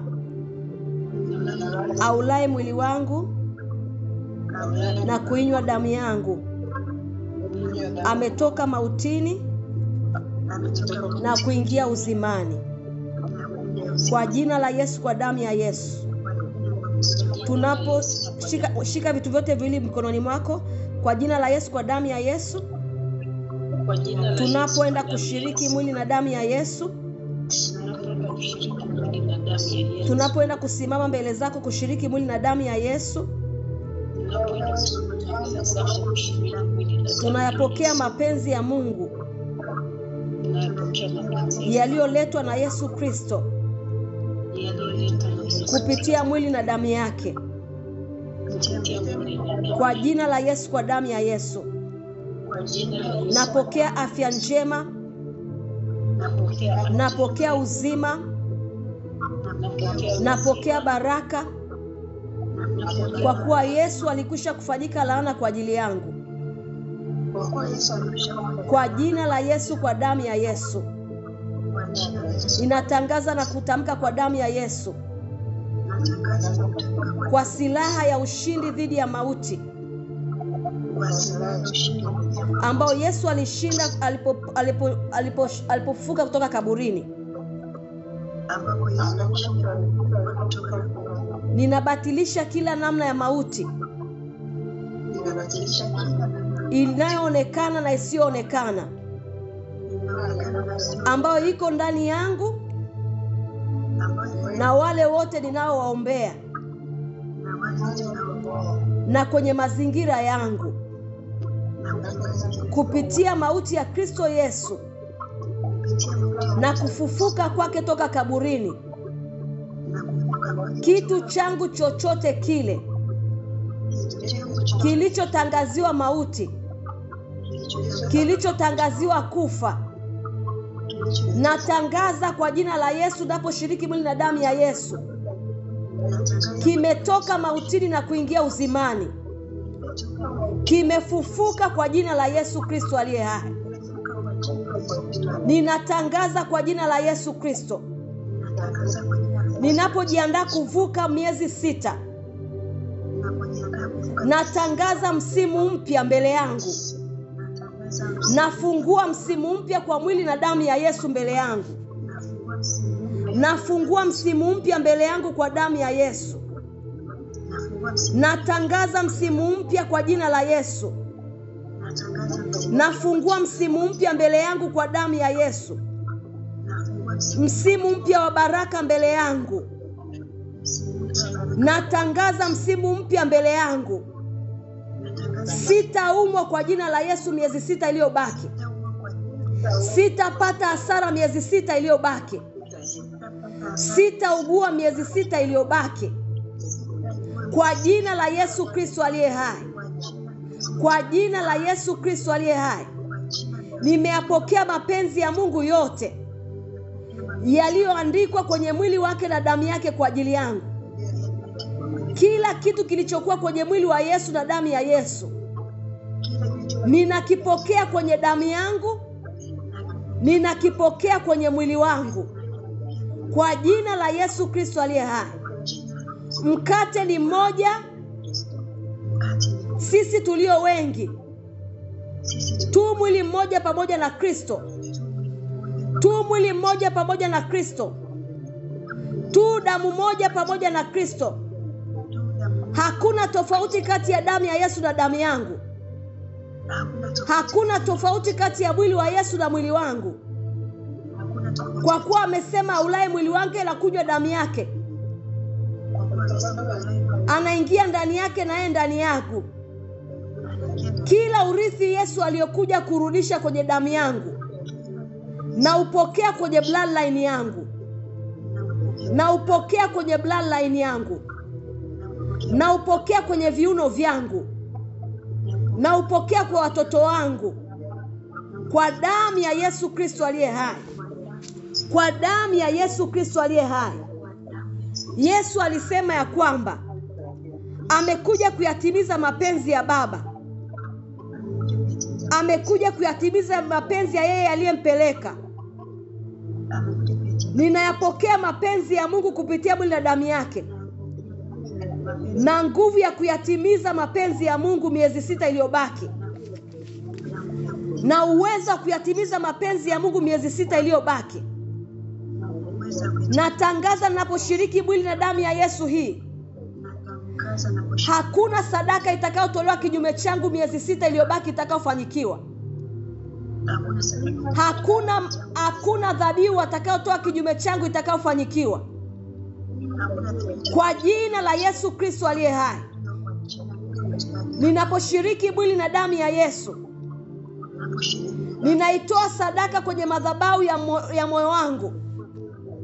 Ninaitoa sadaka ya Pasaka wangu Yesu Kristo kwenye madhabahu ya moyo wangu. Kwa jina la Yesu Kristo aliye hai. Kwa jina la Yesu Kristo aliye hai. Ninaimarisha madhabahu ndani yangu kwa mwili na damu ya Yesu Kristo, kwa ajili ya kunipa nguvu mpya ya kushinda miezi 6 inayokuja mbele yangu.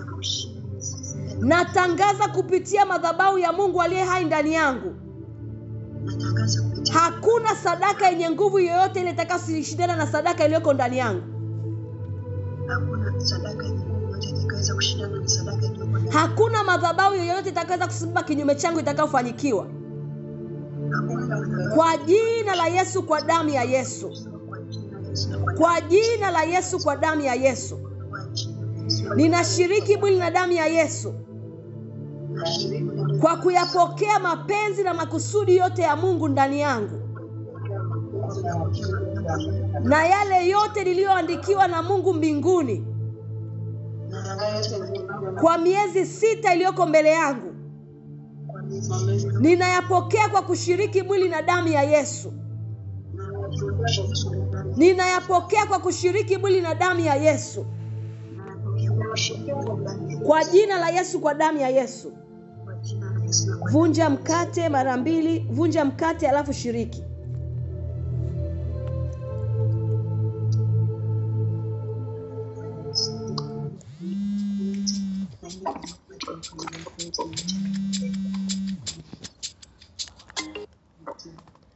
Ya kadabaha. Hebu mshukuru Mungu afu tutaingia kwenye kipengele kingine. Ya shakadabazata haya. Yeradebo saketa ya dabasaya. Ya jalibra debo seta haya. Ya kalibra debo sata ya dabasaya. Yekozata bahaya. Baba, tunakushukuru kwa ajili ya mwili wako. Tunashukuru kwa ajili ya damu yako tulioshiriki. Baba, tunasema asante. Baba, tunasema asante. Baba, tunasema asante. Asante kwa ajili ya mwili wako. Asante kwa ajili ya damu yako. Asante. Asante Baba kwa mwili wako na damu yako. Asante Bwana kwa ajili ya uweza wako na nguvu zako zoko ndani ya mwili wako na damu yako. Tumepokea msimu mpya Bwana. Tumepokea majira mapya Bwana. Tumepokea hatua mpya kutoka kwako Bwana. Tumepokea heshima mpya kutoka kwako Bwana. Asante maana tutakuwa wanyonge kwa miezi 6 iliyobaki. Asante maana tutakuwa taifa hodari miezi 6 iliyobaki. Katika jina la Yesu, katika damu ya Yesu. Hakuna atakayeumwa, hakuna atakayeaibika, hakuna atakayefedheka, hakuna atakayeondoshwa, hakuna atakaye kufa, hakuna atakaye uawa. Kwa jina la Yesu Kristo aliye hai. Kwa jina la Yesu Kristo aliye hai. Kwa jina la Yesu Kristo aliye hai. Kwa jina la Yesu Kristo aliye hai. Kwa jina la Yesu Kristo wa Nazareti aliye hai. Tunatangaza na kutamka katika jina la Yesu, kati yetu hakuna hata mmoja ambaye kitu chake kitakufa, hakuna hata mmoja kitu chake kitauawa. Kwa mamlaka ya jina la Yesu, kwa mamlaka ya jina la Yesu, kwa kushiriki mwili na damu ya Yesu, tumepokea kila sehemu iliyokuwa katika mwili wa Kristo na damu ya Yesu Kristo.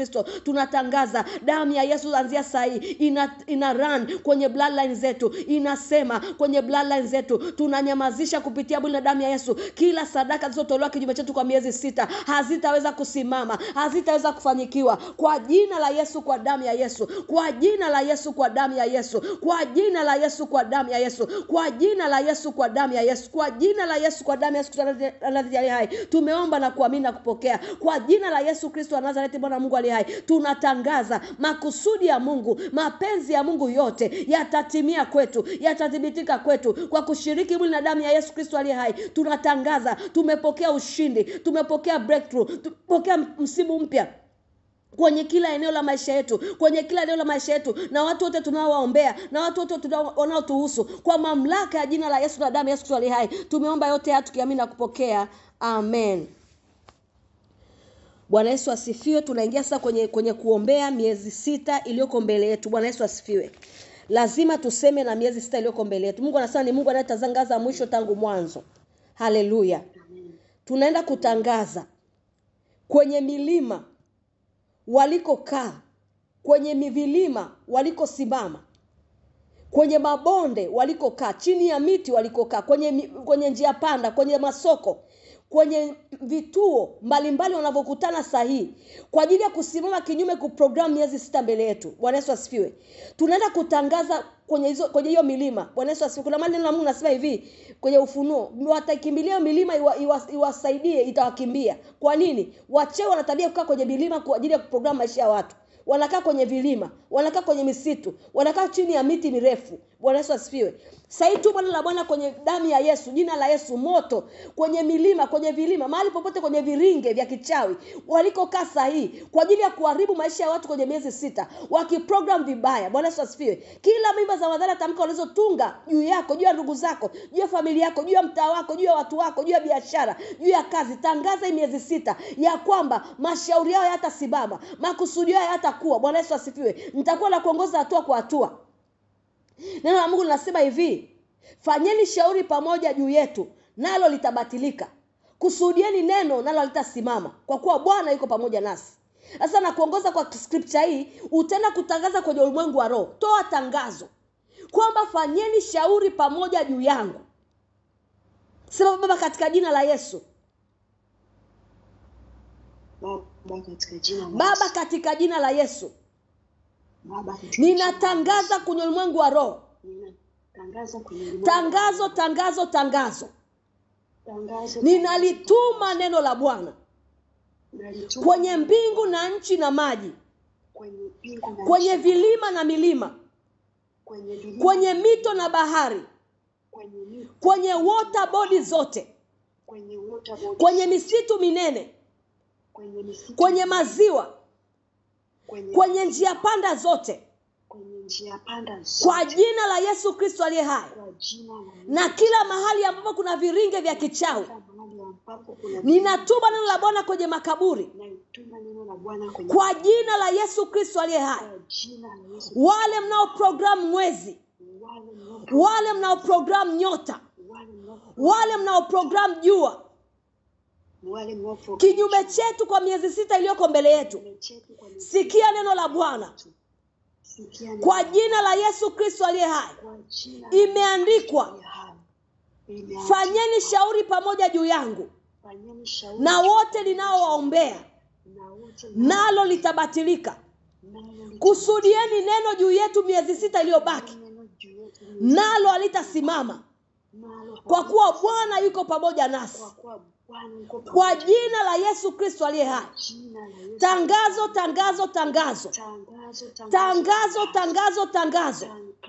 Kwa jina la Yesu Kristo aliye hai. Ninasema nawe mkuu wa anga. Ninasema nani nyoka na nge katika nchi. Ninasema na Marine Kingdom na mawakala wenu wote, mahali popote walipokusanyana sahihi, mahali popote ambapo walishakusanyana, na mashauri ambayo mlishafanya tayari, ninatoa tangazo juu yenu kwa jina la Yesu, kwa mwili na damu ya Yesu Kristo aliye hai. Nimethibitishwa katika haki, nimewekwa mbali na kuonewa. Kwa miezi yote 6 iliyobaki ya mwaka 2025, sitaonewa kwa jina la Yesu.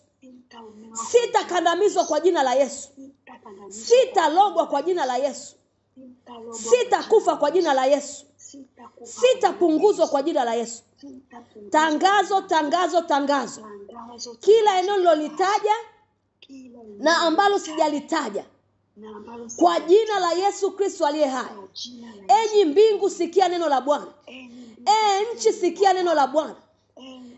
Bahari, sikia neno la Bwana, pamoja na wote walioko ndani yake.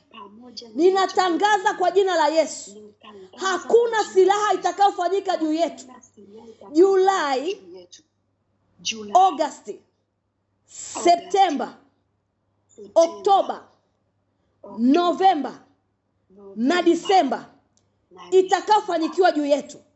Hakuna silaha yoyote ya giza itakayofanyika juu yetu itakayofanikiwa kwa jina la Yesu Kristo aliye hai, kwa damu ya Yesu Kristo aliye hai. Natoa tangazo kwa njia ya radi ya mwanga, kwa njia ya radi ya sauti, kwa njia ya moto uwakao, kwa njia ya sauti inayotoka kwenye kiti cha enzi cha Mungu. Ninatoa tangazo kwa njia ya damu ya Yesu. Ninatoa tangazo kwa njia ya neno la Kristo Yesu, kwa jina la Yesu Kristo aliye hai. Ni nani asemaye neno likafanyika? Ikiwa Bwana kuliamuru, neno lolote mtakalolifanya kwa siri au kwa wazi kinyume chetu, hilo neno halitasimama, hilo neno halitakuwa juu yetu kwa miezi 6 iliyoko mbele yetu, kwa jina la Yesu, kwa damu ya Yesu. Tangazo. Imeandikwa, Bwana ataponya maji yetu, ataponya na vyakula vyetu, kwa damu ya Yesu Kristo aliye hai, kwa mwili na damu ya Yesu Kristo. Ninaponya maji na vyakula na hewa tutakayoivuta yote kwa miezi 6 yote iliyobaki. Iwe tumeomba au hatujaomba, leo tuna program maji tutakayoyatumia, tuna program hewa tutakayovuta, tuna program vyakula tutakavyokula. Tunavitakasa kuanzia leo mpaka mwaka unapoisha, kwa jina la Yesu Kristo aliye hai. Tunatakasa mavazi tutakayonunua, tunatakasa vitu tutakavyonunua kwa damu ya mwana kondoo. Tunatangaza kwa jina la Yesu, hakuna specimen yoyote, hakuna specimen, hakuna kielelezo chochote mtakachochukua kwenye mwili wangu kwa ajili ya kuloga, kwa ajili ya kunuiza, kitakachofaa kwa manuizo yenu, kwa damu ya Yesu Kristo aliye hai, kwa damu ya Yesu Kristo aliye hai. Kila kitu kinachotoka kwenye mazingira yangu, kila kitu kinachotoka kwenye mwili wangu hakitafaa kwa uchawi, hakitafaa kwa uganga, hakitafaa kwa ulozi, hakitafaa kwa uchawi, kwa jina la Yesu Kristo aliye hai. Tangazo. Kila nitakachotia mkono wangu miezi 6 iliyobaki kitafanikiwa kwa jina la Yesu. Kitafanikiwa kwa jina la Yesu. Kitafanikiwa kwa jina la Yesu. Kila nitakachotia mkono wangu, kila nitakachotia mkono wangu miezi 6 iliyoko mbele yangu kitafanikiwa kwa jina la Yesu. Ninatangaza kwa jina la Yesu. Yamkini mtakusanyana kinyume changu, mahali popote mtakapokusanyana, au mlishakusanyana, au mmekusanyana sasa hivi kinyume changu, na kusudi lenu la kujikusanya kinyume changu, natangaza mmekwisha kuanguka tayari, na makusudi yenu yameanguka yote kwa jina la Yesu, kwa damu ya Yesu. Imeandikwa, na huku ndiko kushinda ulimwengu. Kila mwaminie Yesu ni mwana wa Mungu ameushinda ulimwengu. Ninatangaza kwa jina la Yesu, kwa kumwamini Yesu Kristo kuwa mwana wa Mungu, natangaza nimeshinda system za dunia hii, nimeshinda system za shetani, nimeshinda hila za shetani kwa jina la Yesu Kristo aliye hai, kwa jina la Yesu Kristo aliye hai. Natangaza miezi 6 iliyobaki mbele yangu, nitatazama na kuona, nitasikiliza na kusikia kwa jina la Yesu Kristo aliye hai, kwa jina la Yesu Kristo aliye hai. Natangaza kwa jina la Yesu Kristo, chochote ambacho shetani alijiunganisha nacho na mimi, nakikata kwa jina la Yesu, nakikata kwa jina la Yesu, nakikata kwa jina la Yesu.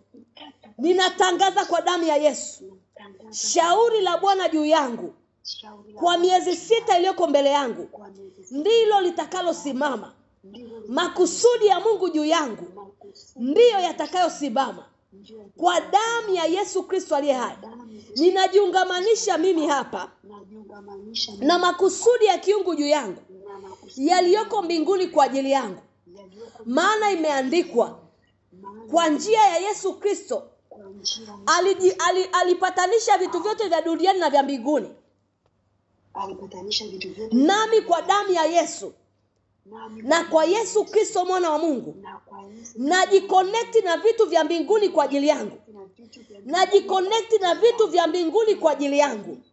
Najiconnect na mapenzi ya Mungu mbinguni kwa ajili yangu, kwa njia ya Yesu Kristo aliye hai, ambaye ni kipatanisho cha vitu vya mbinguni na duniani. Najipatanisha na makusudi ya Mungu yaliyoko mbinguni kwa ajili yangu, kwa jina la Yesu Kristo aliye hai, kwa damu ya Yesu Kristo aliye hai. Natangaza sitapotoshwa, natangaza sitadanganywa, natangaza sitadhulumiwa, kwa jina la Yesu Kristo aliye hai. Kila mimba ya madhara iliyotungwa kinyume changu, na wote ninaowaombea, mimba yoyote ya madhara, mimba za magonjwa, mimba za uvivu, mimba za demonic attack, mimba za hasara, mimba za aibu, mimba za mateso, mimba yoyote ya madhara iliyotungwa kinyume changu, yai lolote la kipepo lililoko kwenye ikibeta ya shetani, linalosubiri majira na nyakati lipevuke ili lizaliwe kinyume changu mwaka huu, natangaza kwa jina la Yesu, hizo mimba zitakuwa uongo, hayo mayai yatakuwa uongo, hizo mimba ni batili, hayo mayai ni batili. Ninayafisha kwa jina la Yesu. Ninafisha hizo mimba kwa jina la Yesu. Ninazitia unajisi kwa damu ya Yesu. Ninaziharibu kwa damu ya Yesu. Na madhara yote mliokuwa nataka yanipate kupitia hizo mimba na hayo mayai ya kipepo, hayo madhara yatakuwa juu ya utosi wa vichwa vyenu, yatakuwa juu ya nyumba zenu, yatakuwa juu ya kuta zenu, kwa jina la Yesu Kristo aliye hai, kwa jina la Yesu Kristo aliye hai, kwa damu ya mwana kondoo. Ninaingia kwenye ulimwengu wa roho, wa timeline, wa maamuru yote. Kila kilichoamriwa kitokee kwenye maisha yangu, kilichofungwa kwenye majira na nyakati, kupitia jua, mwezi au nyota, kwa mamlaka nilionao katika jina la Yesu, ninaituma damu ya Yesu Kristo. Ninalituma jina la Yesu Kristo liende kwenye ulimwengu wa roho wa jua, liende kwenye ulimwengu wa roho wa nyota, liende kwenye ulimwengu wa roho wa mwezi, kwa damu ya Yesu Kristo. Nina aboti kwa damu ya Yesu, ninaharibu kwa damu ya Yesu majira yoyote ya kuzimu, majira ya kipepo yaliyokuwa yameachiliwa kinyume changu, yaliyoamriwa kinyume changu kwamba yadhibitike juu yangu, mwezi Julai, mwezi Agosti, mwezi Septemba, mwezi Oktoba, mwezi Novemba na Disemba. Natangaza hayo majira ninayabatilisha kwa damu ya Yesu. Ninayabatilisha kwenye muda yalipoamriwa, ninabatilisha kwenye sekunde yalipoamriwa, ninayazuia hayatatimia. Ninayazuia kwenye muda yalipoamriwa, ninaenda kwenye sekunde walipoamuru, ninayazuia kwa damu ya Yesu. Ninaingia kwenye ulimwengu wa roho wa Kronos, ninaingia kwenye ulimwengu wa roho wa Kronos. Ninayabatilisha yote kwa damu ya Yesu, ninayabatilisha yote kwa damu ya Yesu. Ninaingia kwenye ulimwengu wa roho wa Kairos, ninayazuia hayatadhihirika, ninazuia hayatadhihirika. Ninafunga mlango wa Kairos kwa jina la Yesu Kristo aliye hai, hayatadhihirika kwa jina la Yesu. Na ndoto zote nilizoziota ambazo sikuzibatilisha, zikisubiri miezi 6 iliyobaki ya mwaka huu, kwa damu ya Yesu Kristo aliye hai, naingia kwenye ulimwengu wa roho zile ndoto. Naingia kwenye ile dakika niliyoota hiyo ndoto, ninabatilisha hiyo ndoto kwenye ulimwengu wa roho. Ninaizuia kutibia, ninaizuia kudhibitika katika jina la Yesu Kristo aliye hai. Ninatangaza kwa damu ya Yesu, kila mlichoamuru juu yangu na wote ninaowaombea hakitasimama kwa jina la Yesu, hakitathibitika kwa jina la Yesu, hakitakuwa kwa jina la Yesu. Ninatangaza kwa damu ya Yesu. Tangazo, tangazo, tangazo. Tangazo, tangazo, tangazo. Enyi nyoka wa kipepo mnaotenda kazi kwenye ukoo, ambao mnaachilia sumu ya kansa, ambao mnaachilia sumu za afflictions, ambao mnaachilia sumu za magonjwa na mateso, kwa damu ya Yesu Kristo aliye hai, ninasimama kinyume na sumu zenu. Ninasimama kinyume na sumu zenu. Ninasimama kinyume na sumu zenu kwa mamlaka ya jina la Yesu, kwa mamlaka ya damu ya Yesu Kristo, kwa mamlaka ya jina la Yesu Kristo. Ninaachilia damu ya Yesu Kristo ikaseme kwa ajili yangu kwenye ulimwengu wa roho wa mbingu, kwenye ulimwengu wa roho wa nchi, kwenye ulimwengu wa roho wa maji. Nalituma neno la Bwana kwa njia ya damu ya Yesu Kristo aliye hai. Ninaituma damu ya Yesu Kristo inayonena mema, ikanene mema kwa ajili yangu na wote wanaoniombea, ikanene kinyume na wote watakaotamka juu yangu, ikanene kinyume na yote watakao program kinyume changu, kwa damu ya Yesu Kristo aliye hai, kwa damu ya Yesu Kristo aliye hai. Baba, katika jina la Yesu, Baba, kwa damu ya Yesu Kristo, ninaweka wakfu mwezi Julai kwako. Ninaweka wakfu kwa damu ya Yesu Kristo. Ninaweka wakfu mwezi Julai kwako Kristo Yesu, kwa damu ya mwana kondoo Yesu Kristo. Ninaweka wakfu mwezi Agosti mbele zako Bwana. Naweka wakfu kwa damu ya Yesu Kristo.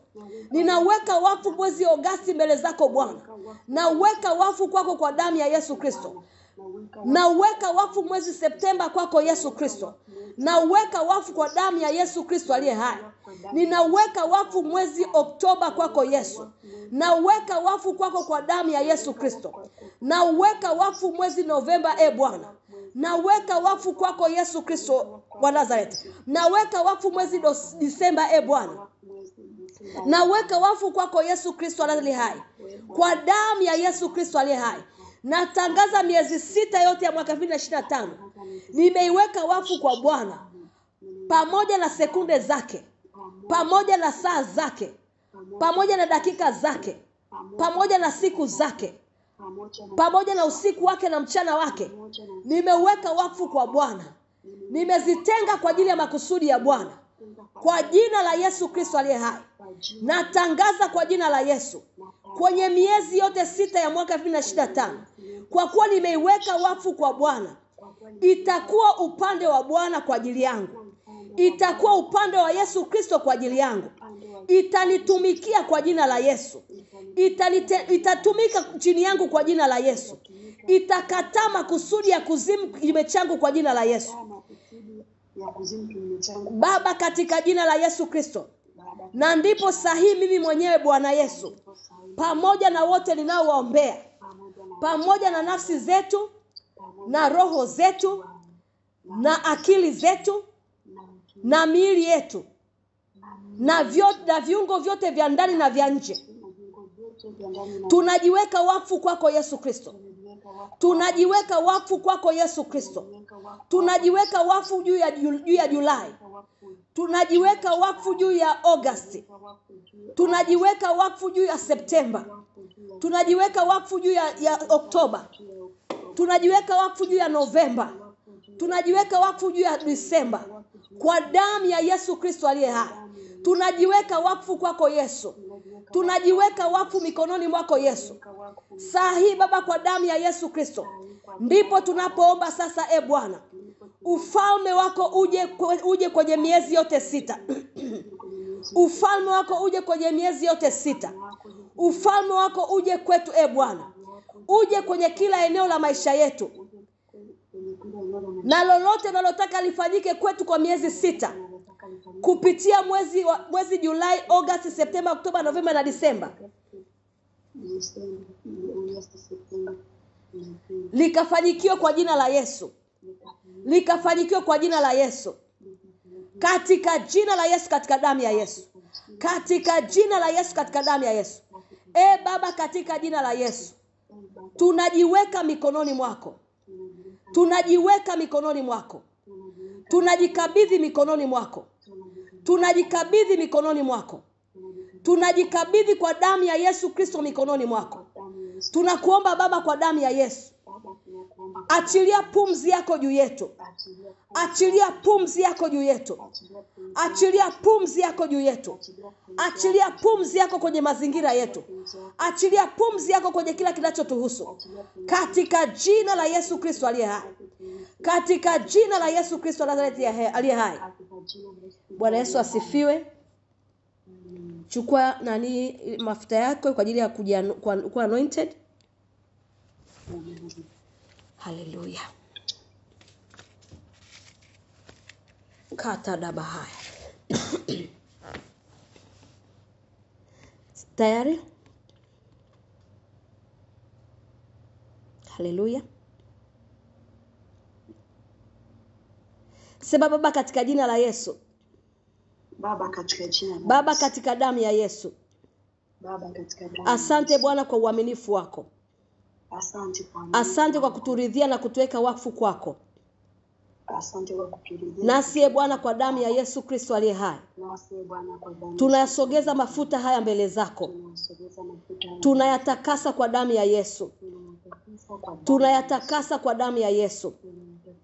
Roho Mtakatifu, tunakualika sahi kwa damu ya Yesu. Tunakuomba atamia mafuta.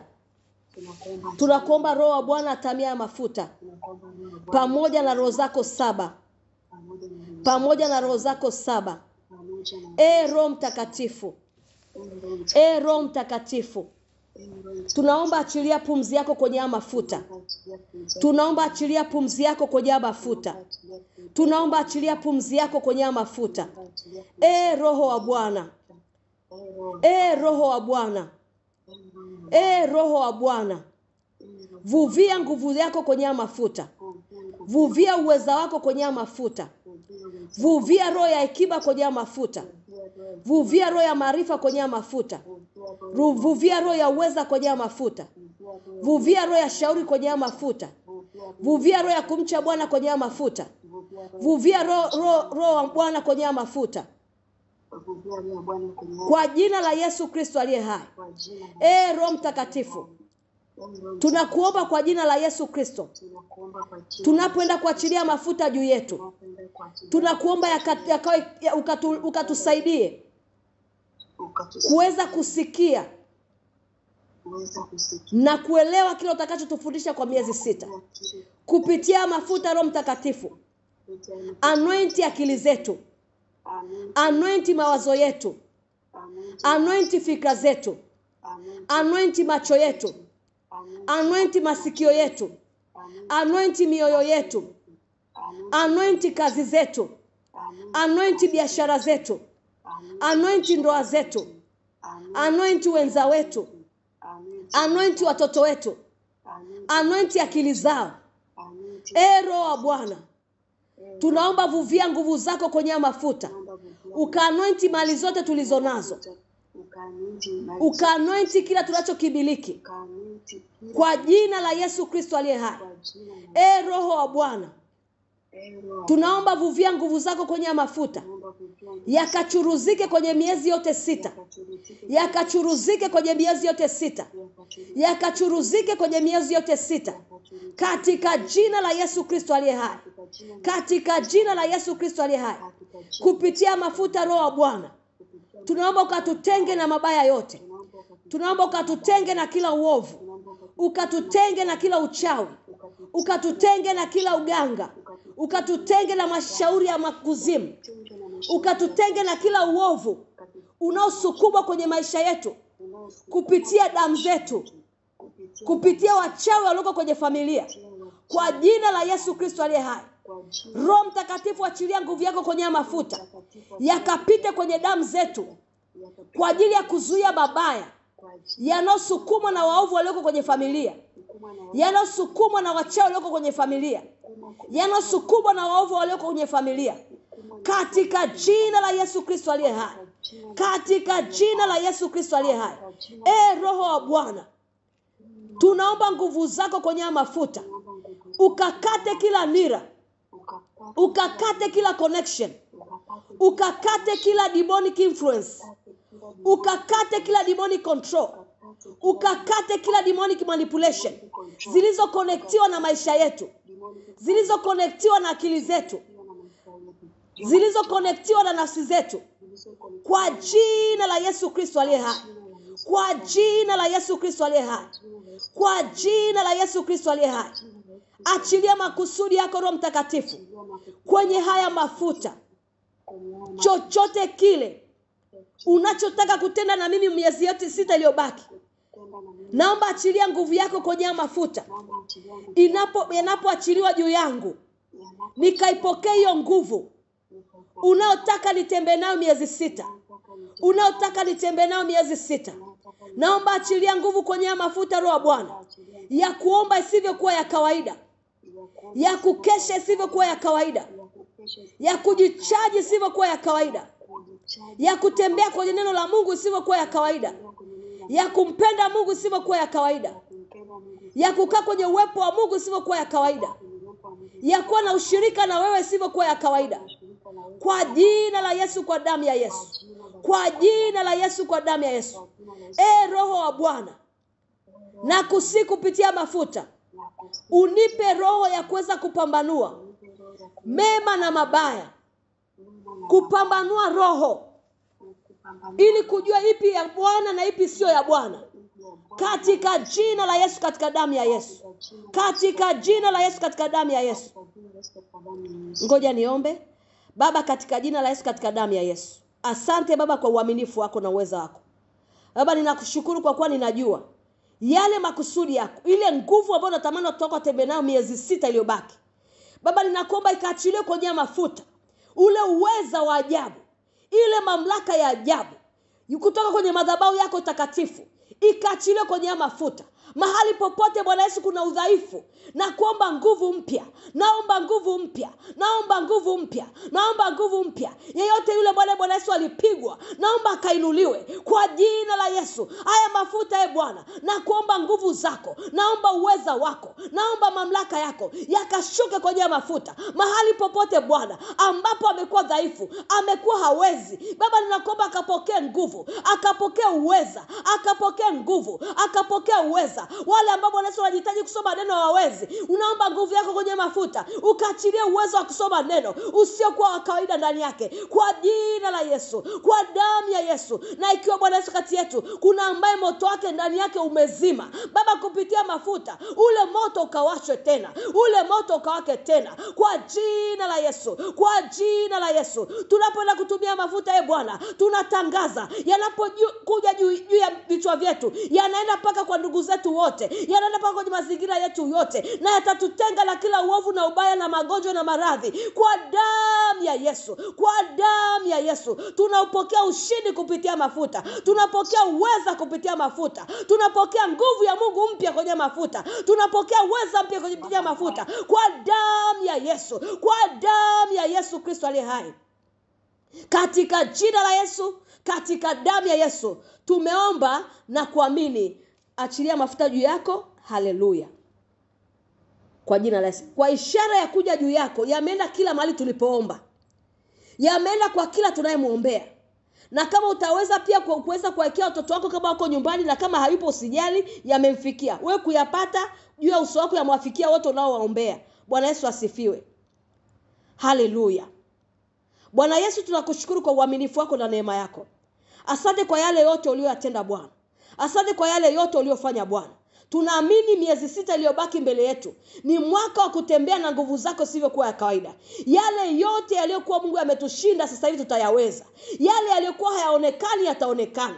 Yale ambayo Mungu wa neema alikuwa hayaonekani kwenye surface, yote yataanza kuchipuka tena. Asante Mungu wa amani kwa uaminifu wako na nguvu zako. Ni katika jina la Yesu na katika damu ya Yesu tunakushukuru, tukilibariki na kulindua jina lako takatifu, kwa kuwa umetenda na kufanya yote yaliyokupendeza. Kwa jina la Yesu, kwa damu ya Yesu tunaipo tunaipokea miezi 6 kwa moyo wa shukrani na kutetemeka, tukiamini kabisa Bwana, wewe uliye Alfa, ulianza na sisi Januari mpaka miezi 6, utakuwa pamoja nasi tena kumaliza tena miezi 6 iliyobaki. Ni kwa jina la Mungu Baba na la Mwana na la Roho Mtakatifu tumeomba na kuamini. Amen.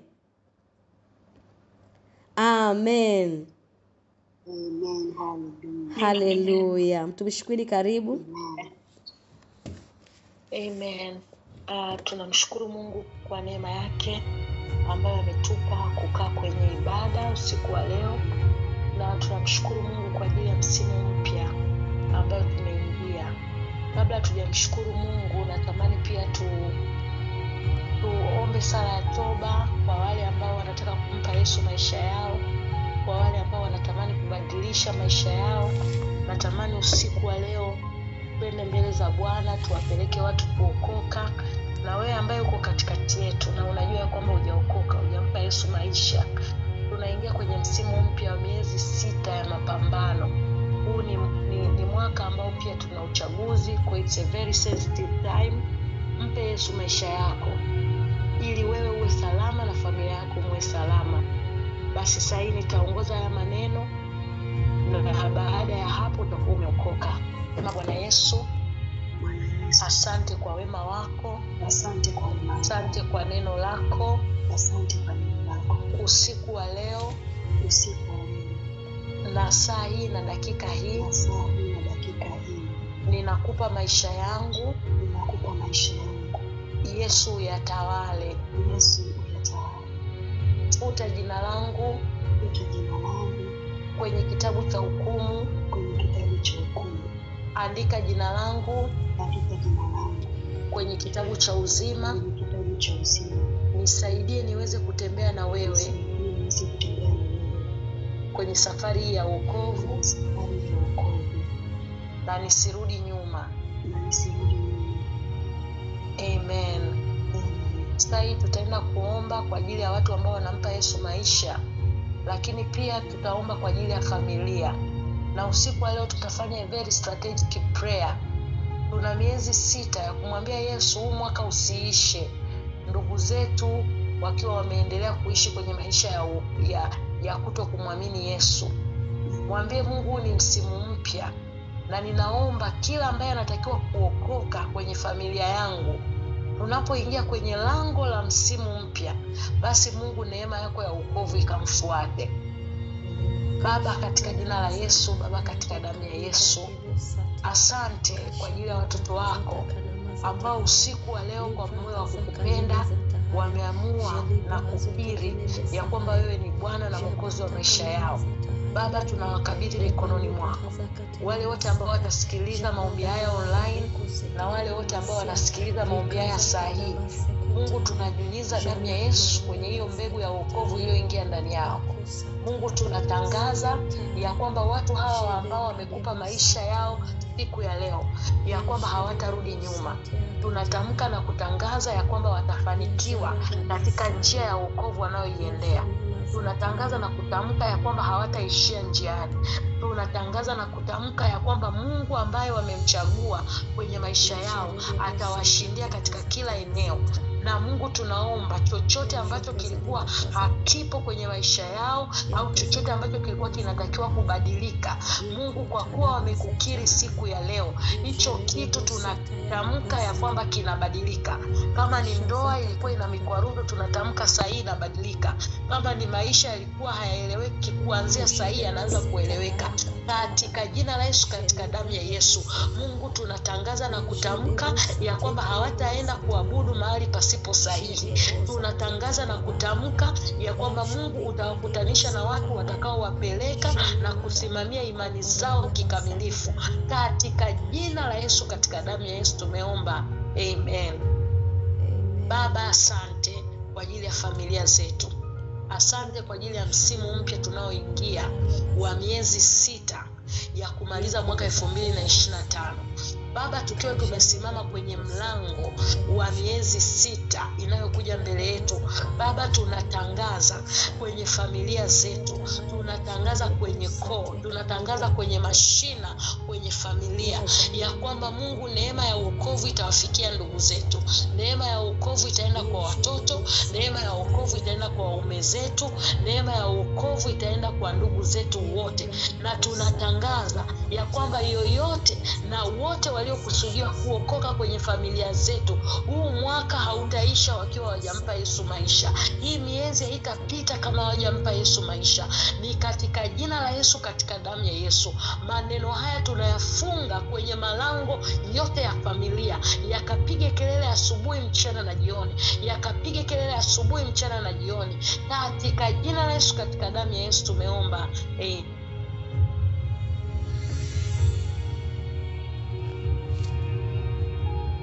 Haleluya.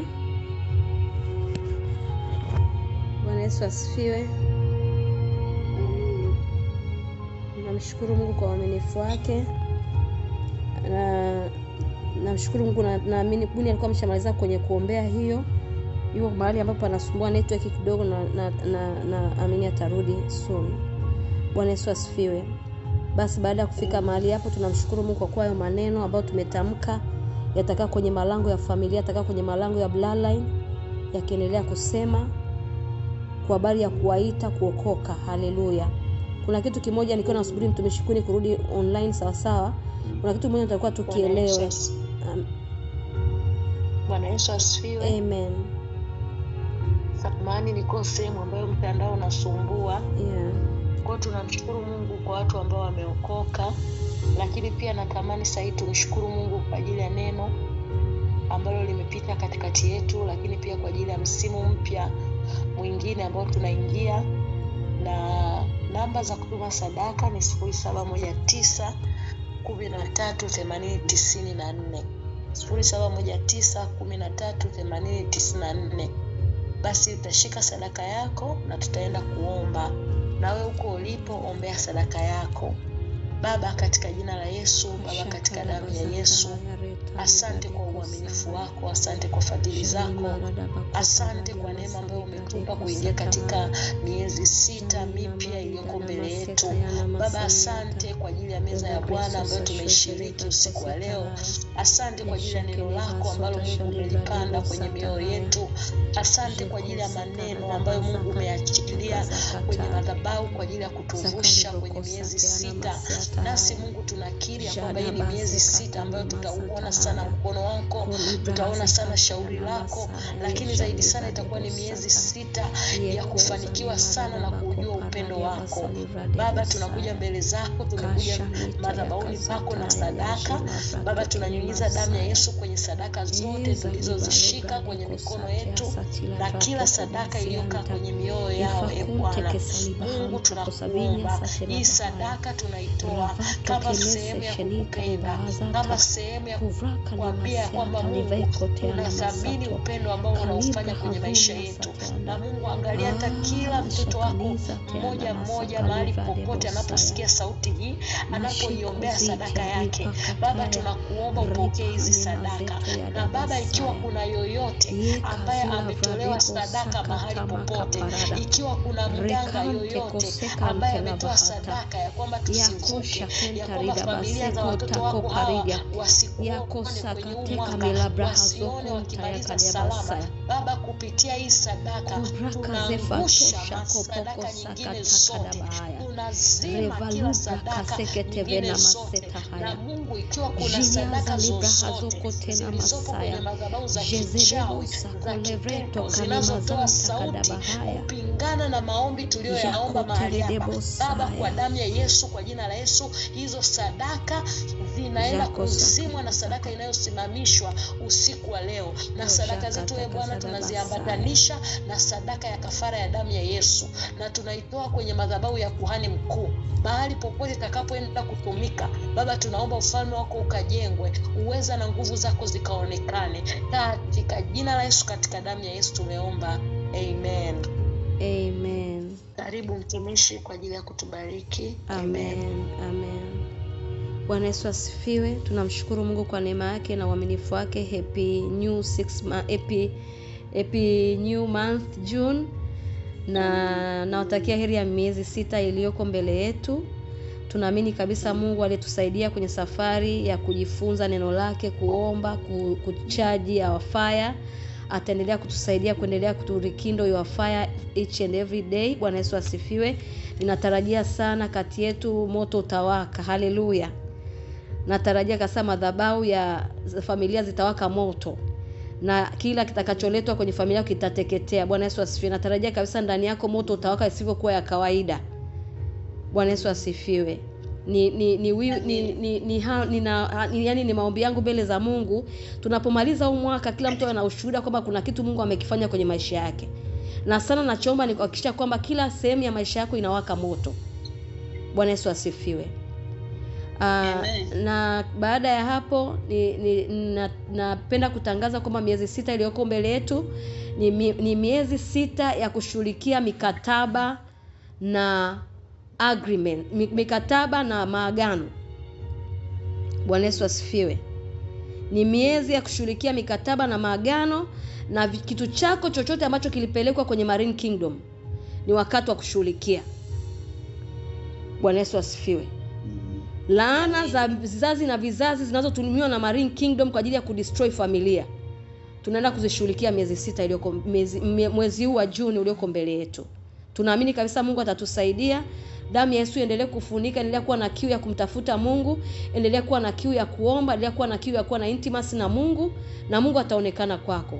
Kwa jina la Yesu, kwa damu ya Yesu. Basi nawakabidhi mikononi mwa Bwana kwa jina la Mungu Baba na la Mwana na Roho Mtakatifu. Yale yote yaliyotamkwa mahali hapa yakae kwako kama tulivyotamka, na yakatembee na wewe, yakakufungwe kwenye kiuno chako kama mshipi, yakafungwe kwenye ngozi yako kama kwenye ngozi yako, yakaseme kwenye malango, na kila tulichokitamka kikadhibitike kwako kwa jina la Yesu.